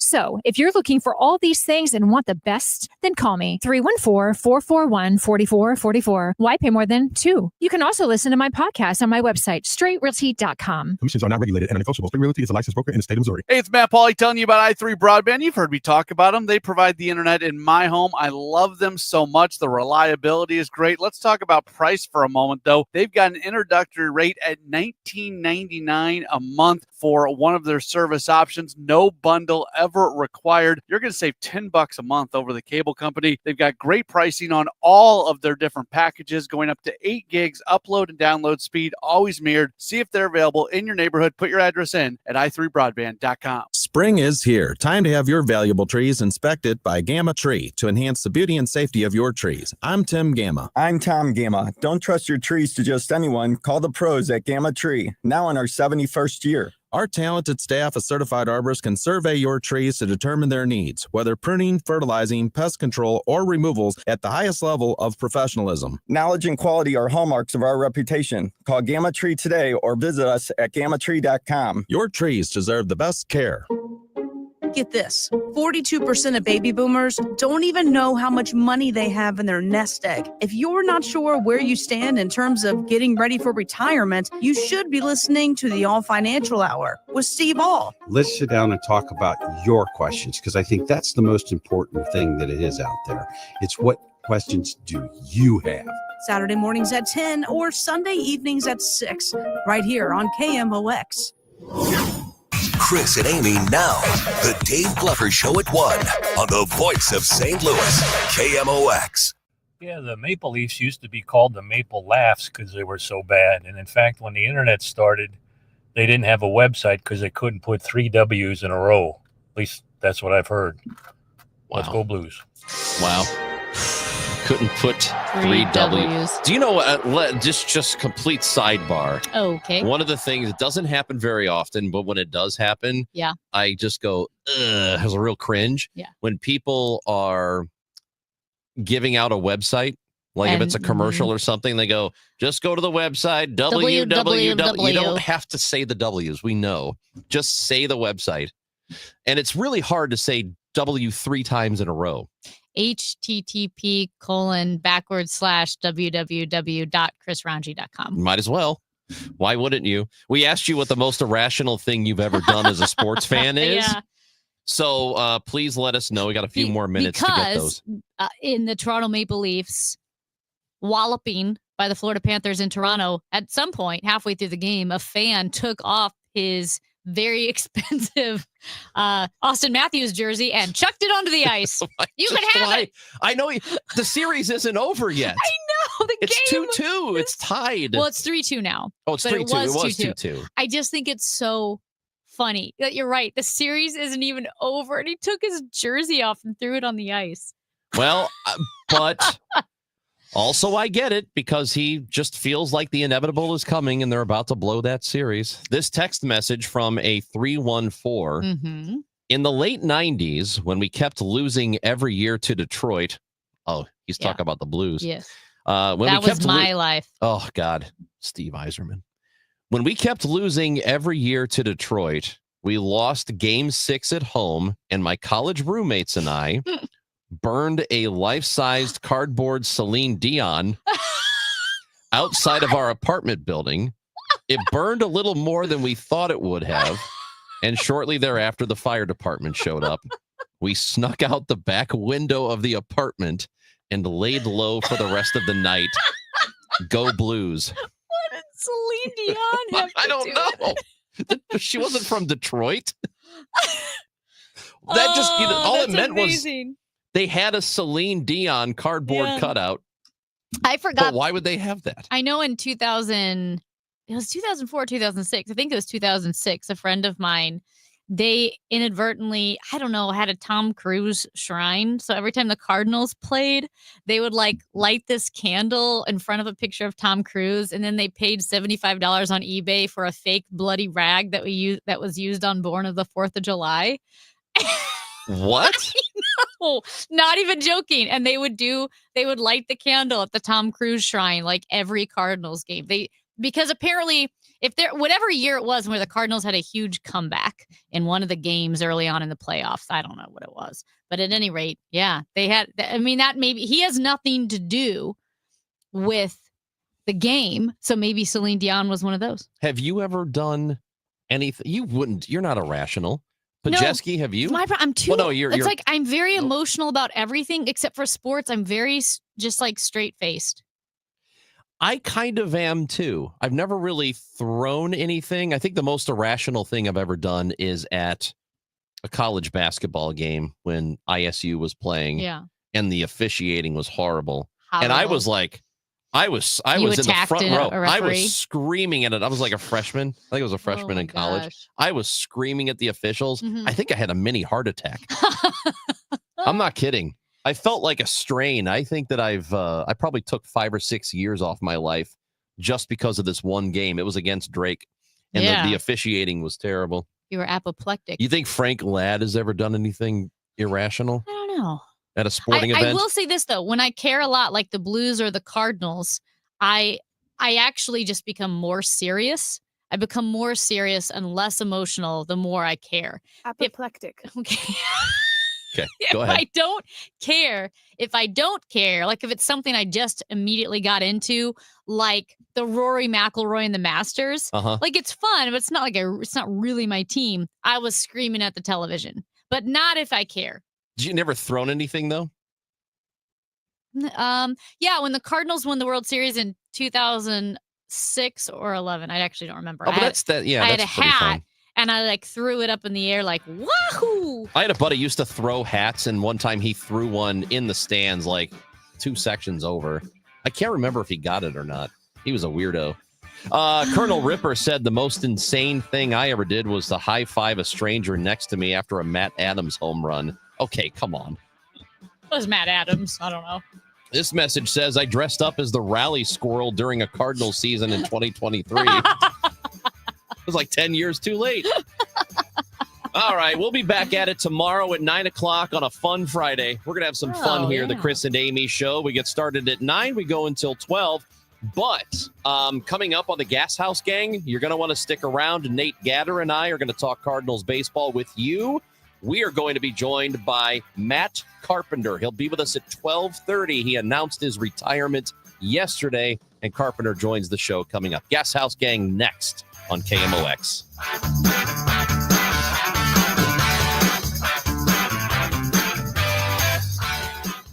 You're supposed to sweat when you're wearing jeans? That's not fun. I do not like damp jeans. Hi, Stacy with Fairwinds River's Edge Senior Living in St. Charles.